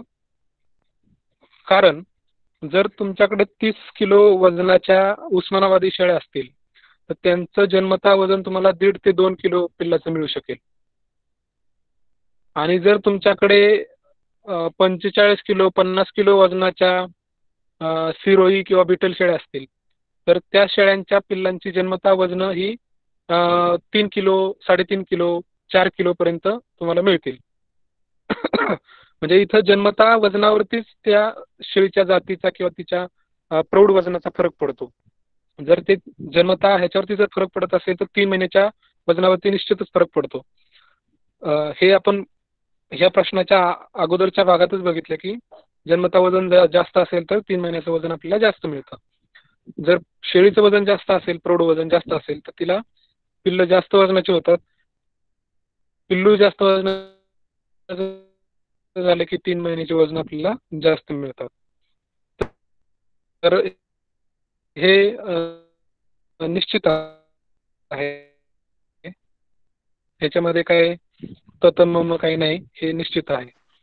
57वा प्रश्न आहे, त्यांच्या वजन वाढीसाठी खुराकातील कोणते घटक महत्त्वाचे आहेत व त्या घटकाचे प्रमाण काय असावे? तर ह्याच्यासाठी रेशन बॅलन्स शिकणं आवश्यक आहे, खुराकामध्ये प्रोटीन आवश्यक आहे आणि प्रोटीन डायजेस्ट करण्यासाठी ऊर्जेची गरज असते, म्हणजे TDN आवश्यक आहे. तर TDNचा आणि प्रोटीनचा समतोल साधणं हे अत्यंत आवश्यक आहे. सनेर सरांनी आपल्याला वारंवार असं सांगितलेलं आहे की पिल्लांच्या वाढत्या वयासाठी किती TDNची आवश्यकता आहे आणि किती प्रोटीनची आवश्यकता आहे. तर तो मेसेज आपण नंतर शोधूया, ह्या चॅनलवरती आहे तो मेसेज, आपल्याला शोधता येईल. 58वा प्रश्न आहे, जंतुनाशकचा रोल आणि किती किती दिवसांनी रिपीट करायचं, फायदे आणि तोटे. मगाशी मी जसं लसीकरणाच्या बाबतीत सांगितलं त्या पद्धतीनं थोडंफार आणि कारण कारण असं आहे की जंतुनाशके आपण स्टोअर करून ठेवू शकतो, त्याला काही फ्रीजची गरज नसते. त्याच्यामुळे त्याचं जमतं, परंतु लसीकरणाचं तसं नसतं. लसीकरणाला कोल्ड चेन मेंटेन करणं आवश्यक असतं आणि बाकीच्या बऱ्याच गोष्टी असतात त्याच्यामध्ये. ह्याच्यामध्ये जंतुनाशकामध्ये माझं जनरल मत असं आहे की म्हणजे जर तुमचा गोठा चांगला असेल, व्यवस्थित असेल, बंदिस्त शेळ्या असतील, बाहेर जात नसतील, तर साधारणतः चारा खायला लागल्यानंतर पिल्लाला जंतुनाशक द्यायचं, म्हणजे साधारणतः 45व्या दिवशी. परंतु अनेक तज्ज्ञांची अनेक मतं आहेत. म्हणजे काही तज्ज्ञ, म्हणजे तज्ज्ञ, एकदम तज्ज्ञ डॉक्टर, पशुवैद्यक डॉक्टर, ते सांगतात की 7व्या दिवशी, 10व्या दिवशी पिल्लाला पहिला जंतुनाशकाचा डोस द्यायचा. त्याच्यानंतर दर महिन्याला जंतुनाशकाचा डोस द्यायचा 3 महिन्यापर्यंत. 3 महिन्याचा डोस दिल्यानंतर मग डायरेक्टली 6 महिन्याला द्यायचा. 6 महिन्याचा दिल्यानंतर 9 महिन्याला द्यायचा, 9व्या महिन्यात द्यायचा, नंतर 12व्या महिन्यात द्यायचा, नंतर मग बाकीच्या शेळ्यांच्या बरोबर डोस द्यायचा. तर हे तज्ज्ञांचं मत आहे, काही तज्ज्ञांचं, सगळ्यांचं नाही. दुसऱ्या काही तज्ज्ञांचं असं मत आहे की पहिला डोस हा 1 महिन्याचा झाल्यानंतर द्यायचा, दुसरा डोस 3 महिन्याचा झाल्यानंतर द्यायचा आणि तिसरा डोस हा 6व्या किंवा 9व्या महिन्यात तुम्ही देऊ शकता. आणि तिथून पुढचे डोस जे बाकीच्या शेळ्यांना तुम्ही देता त्या हिशोबाने द्यायचा, असं काही लोकांचं मत आहे तज्ज्ञांचं. आता मी माझं मत सांगतो. माझं मत असं आहे की जर जर तुमचं पिल्लं व्यवस्थित असतील, गोठा व्यवस्थित असेल, स्वच्छता असेल चांगली, पिल्लं जास्त माती चाटत नसतील, तर 45व्या दिवशी एक डोस द्यायचा आणि डायरेक्ट तिसऱ्या महिन्यात एक डोस द्यायचा आणि तिथून पुढचे डोस हे बाकीचे जे तुमचं रुटीन असेल, इतर शेळ्यांबरोबर जे तुम्ही डोस देता त्या डोस बरोबर ती बाकीचे डोस द्यायचे. असं माझं स्वतःचं म्हणजे प्रॅक्टिस आहे. ह्याच्यामध्ये तुम्हाला जे आवडेल, जे योग्य वाटेल ते तुम्ही करू शकता. याच्यात काही म्हणजे हे नाही.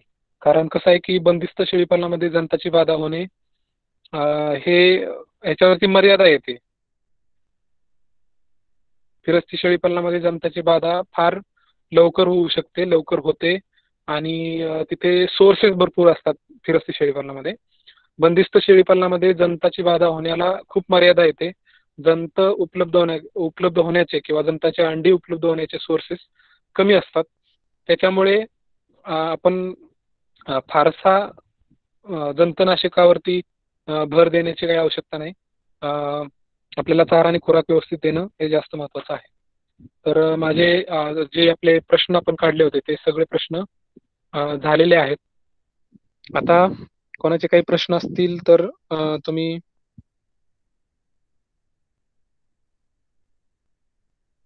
विचारू शकता. इथं आपल्याला मॅडमनी सजेस्ट केलेले की टिटेनस आणि पॉलीआर्थरायटिस हे 2 आजार होतात नाळेच्या मार्फत. आमच्या शेळ्यांच्या आहारात मामा, माझ्या 13 शेळ्याची डिलिव्हरी झाली. 10-12 दिवस झाले. पिल्लं आता पिवळी आणि हिरवी पातळ संडास करत आहेत, तर त्यांना मी फोटोसिरप दिलं तरी त्यांची संडास कमी झाली नाही. काही सोल्युशन सांगा मामा. तर बहुतेक ते आता उपलब्ध नाहीत. अननोन सेंटर म्हणून दाखवते. पिवळी संडास असेल तर O2 थांबायला पाहिजे, नसेल थांबत तर मग अमॉक्झिसिलिन वापरायचं. अमॉक्झिसिलिनने थांबते. आणि त्याच्याबरोबर मग आपण अरिस्टोझाईम हा ड्रॉप त्याच्यामध्ये वापरला तर दूध पचन पण चांगलं होतं आणि संडास पण थांबते. त्याच्यानंतर पूर्व पश्चिम म्हणजे नक्की कसा? उदाहरणार्थ खाताना शेळीचे तोंड कोणत्या दिशेला हवे, पूर्व किंवा पश्चिम? शेळी कुठल्या दिशेला तोंड करून खाते त्याला काही महत्व नाही. गोठ्याची लांबी कोणत्या दिशेला आहे हे जास्त महत्वाचं आहे. गोठ्याची लांबी समजा 100 फूट असेल आणि ती लांबी पूर्वेकडून सुरुवात करून पश्चिमेकडे मोजत गेल्यानंतर 100 फूट भरत असेल तर त्याला आपण पूर्व पश्चिम म्हणतो. परंतु हीच लांबी जर उत्तर दक्षिण असेल, म्हणजे उत्तरेकडून मोजत येऊन दक्षिणेकडे संपल्यानंतर ती 100 फूट भरली तर तिला आपण उत्तर दक्षिण गोठा आहे असं आपण म्हणतो. आता याच्यामध्ये दोन गोष्टी आहेत. गोठा एक पाकी आहे का दोन पाकी आहे. जर दोन पाकी गोठा असेल तर तुम्ही कुठल्याही पद्धतीचा गोठा बांधला म्हणजे पूर्व पश्चिम बांधला किंवा उत्तर दक्षिण बांधला तरी तुम्हाला जास्त फायदे त्याच्यात मिळत नाहीत. गोठा हा एक पाकी जर असेल, एकच हे असेल तरच आपल्याला जास्तीत जास्त सूर्यप्रकाश आतमध्ये घेता येतो. दोन पाकी गोठा बांधला की सूर्यप्रकाशावरती काय होतं, परिणाम होतो. त्याच्यामुळं गोठा उत्तर दक्षिण आणि एक पाकी बांधणं आवश्यक आहे. शेळी पालन ट्रेनिंग घेतले आहे. त्यांनी असे सांगितले की 1 महिन्याचे बकरू झाले त्याला जंतुनाशक द्यावे आणि 100 ग्रॅम शेंगदाणा पेंड आणि 10 ग्रॅम MM द्यावे आणि बोटल फिडिंग वर करावे. 3 महिन्यात 20 kg होते. कितपत शक्य आहे. उस्मानाबादी शेळी. त्यांचा तसा अनुभव असेल, सोपन भाऊ, त्यांचा जर तसा अनुभव असेल तर करून बघायला हरकत नाही. आणि जे MM आहे म्हणजे मिनरल मिक्सचर, ते आपण चारा खायला लागल्यानंतर सजेस्ट करतो. म्हणजे साधारणतः 2 महिन्याचं पिल्लू झालं की तुम्ही 1-2 ग्रॅमनं, 3 ग्रॅमनं, 4 ग्रॅमनं, 5 ग्रॅमनं सुरुवात करू शकता. एकदम 10 ग्रॅम जर तुम्ही पहिल्या महिन्यात जर दिलं पिल्लाला, म्हणजे पहिल्या महिन्यात द्यायचंच नाही एकतर, पण जर दिलं तर ते पिल्लू डरगळणार, म्हणजे बुळकांडी लागणार, त्याला जुलाब होणार मिनरल मिक्सचरने. तर पहिलीच याच्यातली शिफारस चुकीची आहे माझ्या मते तरी, की त्याला पहिल्या महिन्यातच हे देणे, MM देणे हे चुकीचं आहे. साधारणतः 1-2-2.5 महिने झाल्यानंतर तुम्ही MM देऊ शकता. ते पण अगदी 5 ग्रॅमच्या वरती नाही पाहिजे. 5 ग्रॅम पेक्षा जास्त दिले की ते जुलाब करतं. आणि जुलाब केल्यावरती काय होतं तुम्हाला माहिती आहे. तुम्ही काही प्रयत्न केले, किती प्रयत्न केले तरी 20 किलो पिल्लू होणं शक्य नसतं. हे उगाच काहीतरी सांगतात. आता एखादं पिल्लू 20 किलो झालं तर ती काही वेगळी गोष्ट आहे. माझ्याकडे 26 किलोचं पण पिल्लू आहे. म्हणजे एकच नाही, 2-3 पिल्ल माझ्याकडे 26 किलोची झाली होती 3 महिन्यामध्ये. तर म्हणजे सरासरी आपल्याला महत्वाची असते की एका बॅच मधली, समजा एका बॅच मध्ये तुमचे 20 पिल्ल झालेत आणि 20 पिल्लांचं तुमचं ऍव्हरेज जर 20 किलो आला असेल तर मग आपण ते ग्राह्य धरू शकतो. एखादं पिल्लू 20 किलो झालं तर त्याला ग्राह्य धरता येत नाही. 1 मंथचे पिल्लू 2 दिवस काळी जुलाब केला आहे. ताप 102, दूध पित नाही. आज काय औषध देऊ? तुम्ही पहिल्यांदा त्याला काय औषध दिलंय ते सांगा. आणि जंतुनाशक वगैरे दिलंय का नाही? तुमचं म्हणजे शेळ्या पिल्ल फिरस्ते आहेत का? बाहेर जातात का? ते आपल्याला माहिती असणं आवश्यक आहे. सध्या जुलाब नाही. मग आता काय प्रॉब्लेम आहे? डायरेक्टली बोललं तरी चालेल. काही प्रॉब्लेम असेल, आज जे आपण व्याख्यान आयोजित केलं त्याच्या संदर्भात काही प्रॉब्लेम असेल तर बोलू शकता. हॅलो मामा, हा बोला की. ते 2 दिवस काळी जुलाब केलंय पण 102 ताप आहे. आपण आज पूर्ण दूध बंद केलंय तो प्यायचा. त्याला दूध पित नाही का टिनॅटोजल आता? दिलं होतं. हो, पीत नाही. औषध काय दिलं तर? टिनॅटोजल म्हणून दिलं होतं ते, आणि हा हा मग पॅरास्मॉल प्लेन दिलं होतं.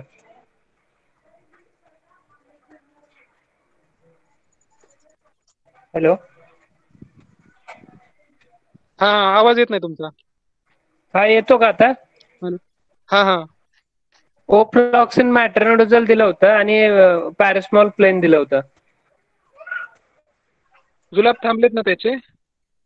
हो, जुलाब थांबलेत पण दूध पित नाही आज. बरं, अरिस्टोझाईम पाजा, कार्मिसाइड थोडस पाजा. डोस किती दिला होता विचारा मामा? 5 ml दिला होता. हॅलो. कुठलं औषध सांगितलं त्याचं 5 ml दिलं का तुम्ही? हो हो, ओफ्लॉक्सिन आणि मॅट्रोनिडोजल आणि पॅरास्मॉल 125. बरं बरं बरं, चालेल. 5 टॉनिक पाजा, बघा काय फरक पडतो का. उद्या परत ते कळवा आम्हाला. अरिस्टोझाईम काय म्हणलं अजून? अरिस्टोझाईम आणि कार्मिसाइड पाजा थोडस. किती ml मामा? कार्मिसाइड 5 मिली पाजा, अरिस्टोझाईम 2 मिली पाजा. हो, थँक्यू. हा. हॅलो मामा. हा बोला. पावसाळ्या दिवसात शेळ्या घेणं योग्य राहील का? शेळ्या खरेदी करणे. हा शेळ्या खरेदी करणे. कसं आहे की समजा तुम्ही एखाद्या बंदिस्त फार्मवरून शेळ्या खरेदी करत आहात समजा, हा किंवा एखाद्या शेळी पालकाचा पूर्ण कळपच खरेदी करताय, तर अशा केसमध्ये काही अडचण नाही, तुम्ही वर्षभरात केव्हाही घेऊ शकता. हा हा. परंतु जेव्हा पाऊस लागलाय, सुरू झालाय पाऊस, हा पाऊस लागून महिना 2 महिने झालेत आणि तुम्ही मार्केटमधून शेळ्या खरेदी करताय, तर हा ते थोडंसं चुकीचं होईल, कारण त्याच्यामध्ये रोगराईचं प्रमाण जास्त असतं. हा ते हा. चुकीचं होतं. मग पाऊस उघडल्यानंतर महिना 2 महिने झाल्यानंतर मग तुम्ही शेळ्या खरेदी करणं जास्त चांगलं. आणि दुसरा एक प्रश्न होता मामा, की कवळी सुबाबळ आणि कवळी शिवरी घातली तर लहान करडांचे जुलाब होऊ शकतात का? नाही, कुठल्याही चाऱ्याने जुलाब होत नाहीत. मला कसं असतं की हा कसं असतं की पातळ संडास होणे म्हणजे जुलाब प्रत्येक वेळेला असतात असं नाही. काय होतं की ज्या वेळेला फायबरचं प्रमाण कमी पडतं आहारामध्ये, तेव्हा लेंडी बनत नाही, म्हणजे पोटामध्ये लेंडीच तयार होत नाही. हा लेंडी तयार होण्यासाठी त्याला फायबरचं प्रमाण पोटामध्ये जाणं जास्त महत्वाचं असतं. आणि कुठल्याही प्रकारचा कोवळा चारा जर आपण जास्त दिला, म्हणजे त्याच्यावरती जर आपण ठेवलं त्यांना, हा तर त्याच्यामध्ये फायबरचं प्रमाण कमी असतं कोवळ्या चाऱ्यामध्ये, आणि मग ते पातळ बाहेर फेकलं जातं, ते जुलाब नसतात ते. हा हा आणि मग ते लोक काय सांगतात की लगेच सुका चारा द्या मग जुलाब थांबतात. तर ते सुका चारा म्हणजे काय अँटीबायोटिक नसतं. सुका चाऱ्यामध्ये फायबरचं प्रमाण जास्त असतं. सुका चारा दिला की लगेच लेंडी बनायला चालू होते. लेंडी बनायला चालू झाली की जुलाब थांबतात तुमचे. हा त्यामुळं तुम्ही असं बघा की जेव्हा भुईमुगाचा पाला दिला जातो किंवा कांद्याची पात खाऊ घातली जाते मोठ्या प्रमाणात, तेव्हा ते हा पातळ हे करतात, पातळ संडास करतात, पण ते जुलाब नसतात. त्याला काही जुलाब म्हणता येत नाही, कारण त्यात कुठलं बॅक्टेरिया इन्फेक्शन नसतं. हा परंतु अशा प्रकारची पातळ संडास होणे ही तेवढीशी चांगली नसते. ते साधारणतः पॉवर्टीच्या स्वरूपात किंवा लेंडीच्या स्वरूपात जर संडास झाली तरी जास्त चांगले असतं. पातळ संडास होणे म्हणजे त्यांना फायबरचं प्रमाण कमी पडणे, आणि त्याच्यामुळे पुढे मग पचनाच्या समस्या निर्माण होतात. हा. झाडपाला कोवळा द्यायला काय हरकत नाही. झाडपाला जो आहे हा तो कोवळा पाला असला तरी काही प्रॉब्लेम नाही. नाही, माझे एक 10-15 करडे आहेत. एक झाड पाला आज बांधलं की उद्या 4-5 डरंग येतायत. दुसरं काय खाऊ घालता?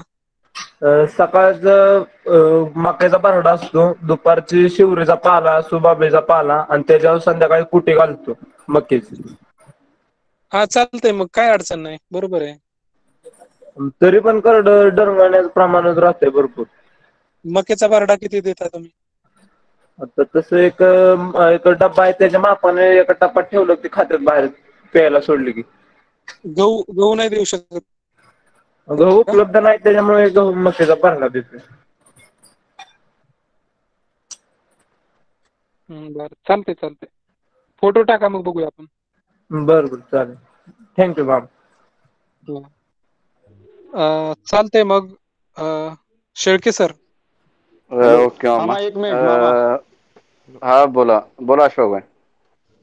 एक प्रश्न असा होता, मगाशी जे फिरस्तीचं आणि बंदिस्त मधल्या लेंडीमधून म्हणजे काय डिवॉर्मिंगसाठी जो पिरियड डिफाईन केला आपण, तर या बाबतीत मला तुमचं मत विचारायचं होतं की आता हे जनरली आपण लेंडी पण शेतात वापरतो, तर डायरेक्टली फ्रेश मॅन्युअर जर वापरलं तर त्यामधली वॉर्म सायकल ब्रेक कधी होणार, आणि ती वॉर्म सायकल जर ब्रेक होत नसेल तर चारा आपण तिथला जो हार्वेस्ट करतो, जो जमिनीला टच होणारा त्याचा पार्ट आहे, डेड लिव्ज आहेत, तर त्याच्याबरोबर वॉर्म सायकल परत आपल्या फार्मवर येऊन ऍक्टिव्ह होऊ शकते का टेकच्या माध्यमातून? त्या प्लीज जरा सांगा की.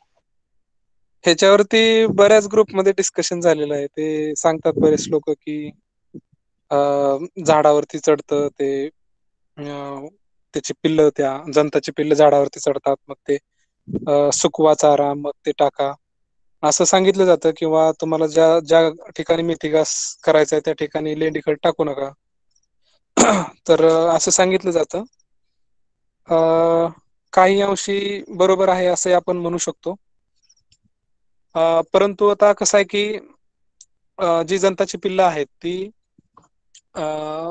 आपण बघतो की जे दव पडलेलं असतं सकाळच्या वेळेचं जे दव पडलेलं असतं त्या दवामध्ये ती वरती आलेली असतात गवताच्या पात्यावरती.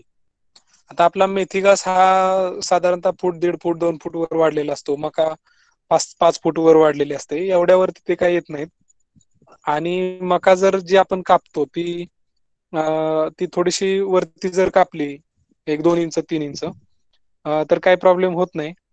आणि जे डेड लिव्स वरती जे म्हणताय तुम्ही तर त्या ह्याच्यामध्ये ते येऊ शकतं. जे जमिनीलगत पानं पडलेली असतात त्याच्या माध्यमातून ते कारण त्याला माती चिकटलेली असते. माती आली की मग सगळंच आलं त्याच्यामुळे मातीमध्ये सगळंच असते. जंत असतात, बॅक्टेरिया असतात. जे आपल्याला डॉक्टर सूर्यवंशी सरांनी सांगितले की कॉक्सिडिओसिस असतो त्याच्यामध्ये. तर त्या डेड लिव्स मध्ये ते येत असते. ते आहेच त्याच्यामध्ये. परंतु जे आपण काय म्हणूया आपण त्याला जे खत घालतोय त्या खताच्या हिशोबाने आपण नियोजन करू शकतो. म्हणजे समजा जर तुम्ही चांगल्या प्रकारे खत कुजवलेलं असेल तुमच्या ह्याच्यामध्ये उकिरड्यामध्ये तर त्याच्यातून आपल्याला ते ब्रेक करता येते वर्म सायकल. किंवा माझ्याकडे अशी सिस्टीम आहे की मी ती गोठ्यातच ब्रेक करतो. म्हणजे गोठ्यातच त्या शेळ्यांच्या पायानं लेंड्याचा भुगा होतो आणि ते दररोज उन्हानं तापत असतात. लेंडी फुटली की त्याच्यातले जे जंताचे अंडे असतात ते उन्हाच्या संपर्कात येतात आणि उन्हाच्या संपर्कात आले की ते मरून जातात. म्हणजे पुढं ते उकरड्यात मरली पाहिजेत, उकरड्यात पण मरतात आणि गोठ्यात पण मरतात. आणि दुसरी गोष्ट आपण जे शेणखत टाकतो शेतामध्ये ते साधारणतः उन्हाळ्यामध्ये आपण ते टाकत असतो लेंडीखत किंवा शेणखत. आणि माझी अशी पद्धत आहे की उन्हाळ्यात ते टाकायचं शेंडीखत म्हणजे शेणखत आणि जस्ट त्याच्यावरती एक काकर फिरवायचा. म्हणजे काकर एकदा फिरवायचा. मग ते मातीचा जो वरचा लेयर असतो तो पूर्ण तापतो उन्हाळ्यामध्ये. आणि ते तापल्यानंतर मग त्याच्यामध्ये काही जंताची अंडी किंवा काय ते राहण्याचे चान्सेस कमी होऊन जातात. अशा पद्धतीने आपण नियोजन करू शकतो. तर जे फिरस्तीमध्ये काय होतं की ज्या ठिकाणी हिरवा आहे गवत म्हणजे नदीचे काठ असतील किंवा नदीमध्ये काही ठिकाणी भाग असतो असा की ज्या ठिकाणी गवत उगवलेलं असतं किंवा बागायती पट्ट्यामध्ये अशी क्षेत्र असतात की जिथे पाईपलाईन जी फुटलेली असते त्या ठिकाणी गवत उगवलेलं असतं किंवा अशी काही ठिकाणं असतात ऊसाच्या रानातलं पाणी बाहेर जाऊन तिथं गवत उगवलेलं असतं आणि तिकडे पाणवठा असतो. म्हणजे तिकडून जनावरांचं येणं जाणं असतं, बाकीच्या जनावरांचं किंवा शेळ्या मेंढ्यांचं येणं जाणं असतं. त्यांच्या लेंड्या तिथं पडलेल्या असतात आणि त्या हिरवगार असल्यामुळे सोलरायझेशन न झाल्यामुळे त्याच्यातली जी जंताची अंडी आहेत त्या गवतावरती जाऊन बसतात. तिथे मग त्याचं इन्फेक्शन फिरस्तीमध्ये जास्त होतं आणि ते जमिनीपासून त्याची हाईट जास्त नसते त्या गवताची. ती हाईट जमिनीपासून जवळच असतं. आणि त्याच्यावरती दव पडल्यानंतर म्हणजे असं सांगितलं जातं की सकाळच्या वेळेला चरायला न्यायच्या नाहीत शेळ्या.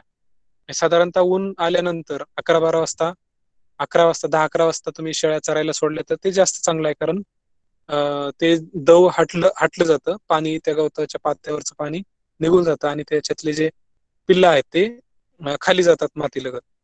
तर हे बरोबर पण आहे आणि याला काही मर्यादा पण आहे.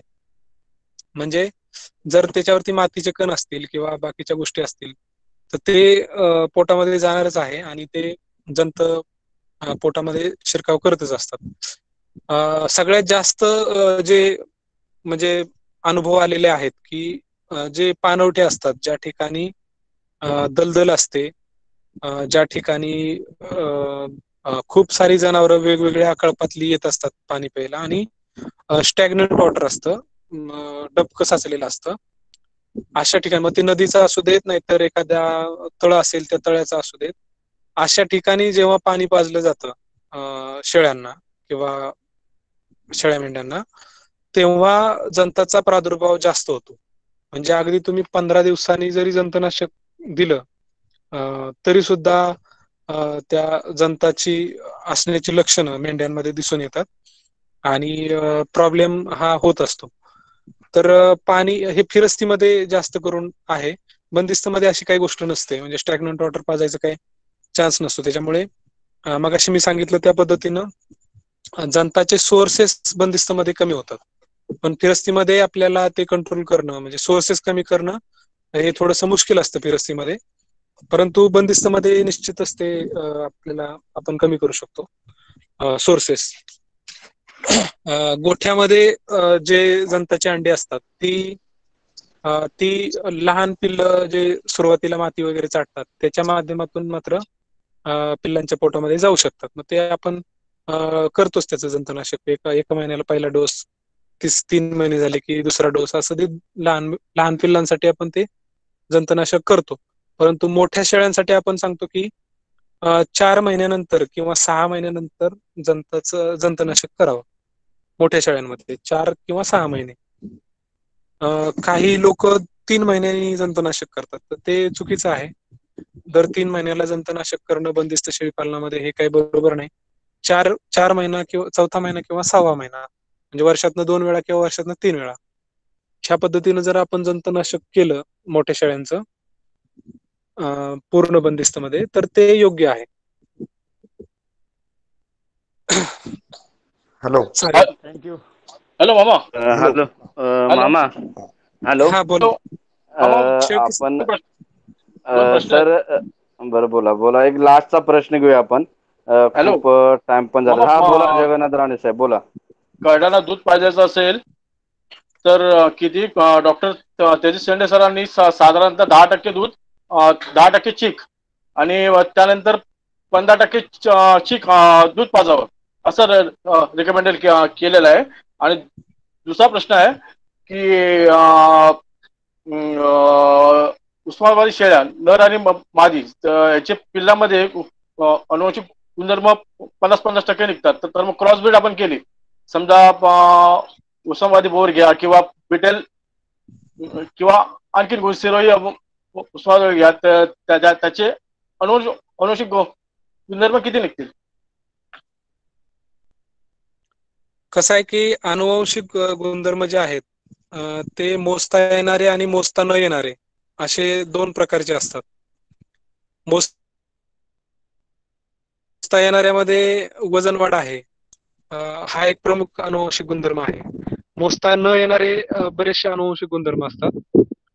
आणि तुम्ही कुठल्याही 2 शेळ्या लावा, भले तुम्ही इनब्रीडिंग करा किंवा आउट क्रॉस करा किंवा तुम्ही क्रॉस ब्रीडिंग करा, काहीही केलं, 2 बोकड कुठल्याही जातीचे असू दे, कुठल्याही प्रकारचे असू दे, त्यांचे आईकडून 50% रक्त आणि बापाकडून 50% रक्त हे येतच असतं. ह्याच्यामध्ये कुठलाही बदल होत नाही. निसर्गाने तशी रचना केलेली असते आणि निसर्गाला आपण चॅलेंज नाही करू शकत. पहिली गोष्ट ही.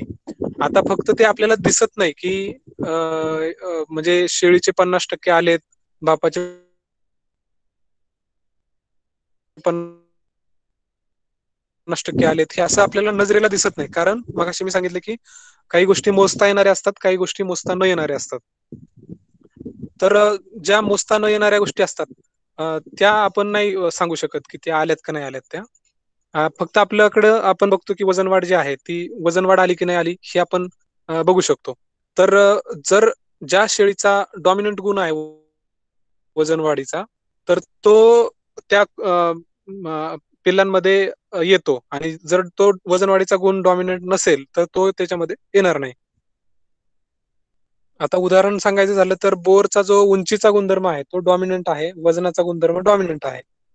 म्हणजे उस्मानाबादी आणि बोर क्रॉस केलं तर पिल्लू बुटकं होतं आणि वजनदार होतं. म्हणजे उस्मानाबादीपेक्षा 14% वजन त्याचं जास्त मिळतं आपल्याला. उस्मानाबादीचं पिल्लू जर 10 किलोचं असेल तर आपल्याला 14% त्याच्यावरती जास्तीचं वजनवाढ आपल्याला मिळेल बोर क्रॉस केल्यानंतर. कारण बोरचा वजनवाढीचा गुणधर्म त्याच्यामध्ये आलेला असतो. इन जनरल 14% म्हणजे सरासरीमध्ये बोलतोय मी. काही पिल्लांची आपल्याला जास्त वजन मिळतं, काही पिल्लांचं कमी वजन मिळतं. तर ते सरासरीमध्ये आपल्याला 50% अनुवंशिक गुणधर्म आलेले आहेत असं त्याच्यामध्ये आपल्याला दिसून येतं. आता हे मोजण्याच्या वेगवेगळ्या पद्धती आहेत. इंडिव्हिज्युअल पिल्लाच्या बाबतीत मोजायचं असेल तर त्याच्यामध्ये तुम्हाला एखादा गुणधर्म आलेलाच नसेल, एखादा गुणधर्म आलेला असतो, एखादा गुणधर्म, मग ते सगळ्या गुणधर्माची सरासरी आपल्याला काढावी लागते. आणि जर तुम्ही कळपाचा विचार केला तर मग एका गुणधर्माची पूर्ण कळपाची सरासरी आपण काढू शकतो. अशा मोजण्याच्या 2 पद्धती आहेत. तुम्ही कुठल्या पद्धतीने मोजताय ते आपल्याला बघावं लागेल. समजा वजनवाढ हा एक गुणधर्म घेतला तुम्ही आणि तुमच्याकडे 100 शेळ्या असतील उस्मानाबादी आणि त्याला तुम्ही बोरचा बोकड क्रॉस केला तर तुम्हाला असं लक्षात येईल की वजनवाढीचा जो गुणधर्म आहे तो 50%च आलेला आहे. म्हणजे बोरचा जो वजनवाढीचा जो गुणधर्म आहे तो 50%च ह्याच्यामध्ये आलेला आहे. जे पिल्ल तयार झालेली आहेत त्याच्यामध्ये 50% आलेला आहे असं तुमच्या लक्षात येईल. त्याच्यासाठी आपल्याला ती सरासरी काढावी लागेल. म्हणजे कसं समजा तुमचं उस्मानाबादीच्या पिल्लांची वजन 10 किलो भरतायत आणि बोरच्या पिल्लाची वजन 20 किलो भरतायत. तर जेव्हा तुम्ही बोर आणि उस्मानाबादी क्रॉस करणार 100 शेळ्या आणि त्यांना जी होणारी पिल्लं आहेत त्या पिल्लांची जर सरासरी काढली तर ती सरासरी तुम्हाला 15 किलो येईल. कारण 50% तिथे घट झाली त्या ह्याच्यामध्ये बोरच्या अनुवंशिक गुणधर्मामध्ये 50% घट झाली आणि सरासरी तुम्हाला ती 15 किलोच्या आसपास येते. अशा पद्धतीने 2 प्रकारे आपण त्याचा अर्थ लावू शकतो. इंडिव्हिज्युअल एका पिल्लाचं म्हणाल तर तुम्हाला सगळे जे काही अनुवंशिक गुणधर्म असतात त्या सगळ्या अनुवंशिक गुणधर्माची जर तुम्ही बघितलं तर ते निम्मे अनुवंशिक गुणधर्म म्हणजे बापाकडून येतात, निम्मे अनुवंशिक गुणधर्म आईकडून येतात. चालेल. शेळके सर. ओके, धन्यवाद मामा.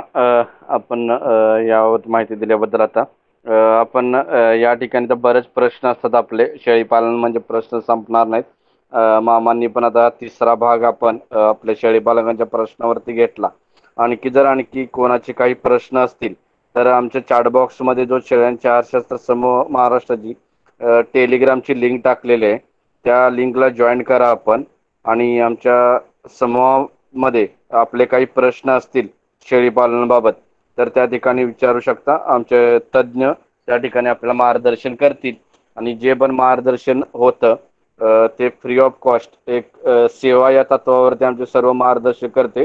कुठलेही चार्जेस त्या ठिकाणी लावले जात नाहीत किंवा कोणाकडे मागणी सुद्धा केली जात नाही.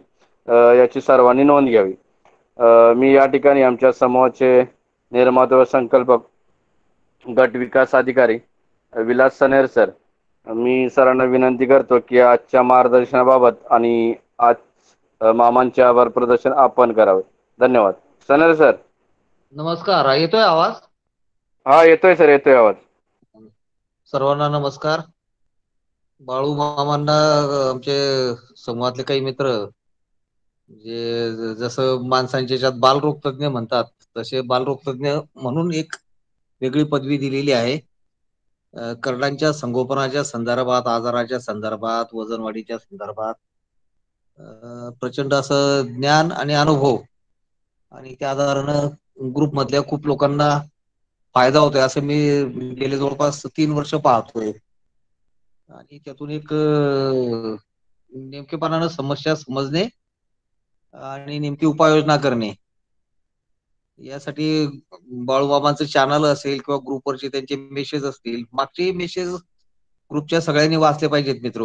बाळूमामांनी आता करडांच्या वजनवाढीच्या संदर्भात किंवा आजाराच्या संदर्भात विविध समस्यांवर सलग 3 भागांमध्ये आणि प्रामुख्याने ग्रुपच्या मेंबर्सनी जे जे काही प्रश्न काढलेले असतील त्या प्रश्नाचा रोख घेऊन अत्यंत चांगल्या पद्धतीने मार्गदर्शन केलेलं आहे. आणि हा काही शेवटचा दिवस नाही आपल्या मार्गदर्शनाच्या बाळूमामांचा. आणि म्हणून ग्रुपच्या मेंबर्सनी म्हणजे सातत्यानं बाळूमामाचं चॅनलची लिंक पण ग्रुपवर टाकलेली आहे. त्या लिंकवरचे मागचे शक्य असतील तेवढे संदेश वाचणे, पुन्हा पुन्हा वाचणे किंवा आपली काही समस्या निर्माण झाली तर तुम्ही सर्च टाकलं, समजा संडास असेल, डरगळणे, तो एक शब्द सर्च विंडो मध्ये टाकणे की आपल्याला पटकन बरेच मेसेज त्याच्यातून मिळतात. म्हणजे सातत्याने असं वाचन जर करत गेलं तर एक आपलं पण एक वेगवेगळ्या समस्यांच्या संदर्भातलं एक जनरल एक काय म्हणतो आपण प्रॅक्टिस होऊन त्या संदर्भातलं एक आपल्याला आत्मविश्वास तयार होईल. आणि खरं तर आपले अशफाक भाई जसं म्हणतात ना, टोचा टोचीचा कार्यक्रम शक्य तितका कमी व्हा, औषधोपचार योग्य वेळी योग्य पद्धतीने करणे, असं जर केलं तर खूप चांगली मदत शेळी पालकांना होते.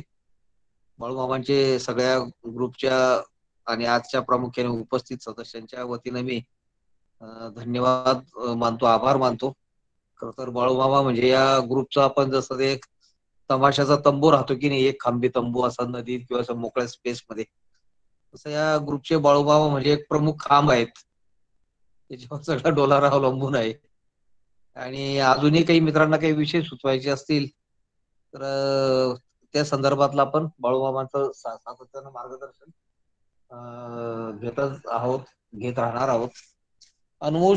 शास्त्राच्या संदर्भात मित्र हा विषय खूप महत्वाचा आहे. त्या संदर्भातले आपण तुम्ही शक्य तितके प्रश्न विचारावेत आणि मग ते नेमकेपणाने एक समजावून घेणे, एक व्यावहारिक दृष्टीने नेमकेपणाने समजावून घेणे. त्यातले टेक्निकल तर बाळूमामाचे त्या संदर्भातले ऑडिओ खूप चांगले आहेत. ते जर पुन्हा पुन्हा ऐकले तर एक त्या विषयाचं आकलन होण्यासाठी मदत होईल. आणि मग बऱ्याच वेळा आपण चुकीच्या जे काही प्रॅक्टिस खूप वेगवेगळ्या चुकीच्या मार्गदर्शनानं करतो त्या थांबण्याचं प्रमाण कमी होईल आणि जेणेकरून आपलं शेळीपालन अधिक फायदेशीर होण्याच्या संदर्भातली मदत नक्कीच होईल. आज पहिल्यांदा ज्यांनी मीटिंग जॉईन केली असेल त्यांनी मागचे 2 भाग जे आहेत युट्यूबवर उपलब्ध आहेत. बाळूमामांचे सगळेच व्हिडिओ अत्यंत अनुभव आणि एक शास्त्रीय ज्ञान दोघांचा समन्वय साधत आणि विशेष म्हणजे पारंपरिक ज्ञान त्याच्यात सोबत जोड राहते. म्हणजे पारंपरिक ज्ञान, शास्त्रीय ज्ञान आणि प्रत्यक्ष अनुभव आणि प्रॅक्टिस करून त्यातून एक जनरलाइज मत जे काही ते तयार करतात आणि ते आपल्या अनुभवातून सांगतात ते अत्यंत महत्वपूर्ण असतं. मित्र वेळ खूप झालेला आहे. बाळूमामांचे आपण आभार मानतो, कारण आपण हा जे काही रेकॉर्डिंग असेल ते लगेच युट्यूबवर पण अपलोड करत राहतो आणि त्याची आम्ही जास्त वाढू नये म्हणून मी पुनश्च बाळूमामांचे आभार मानतो. आणि आपण ग्रुपमध्ये वेगवेगळे विषय सुचवावेत त्या पद्धतीने बाळूमामांचे शक्य तेवढं मार्गदर्शन घेण्याचा प्रयत्न करतो. शेळके सर, आता एक आहार संतुलन कॅल्क्युलेटर याच्या संदर्भात आपण दर रविवारी घ्यायचो, मात्र ते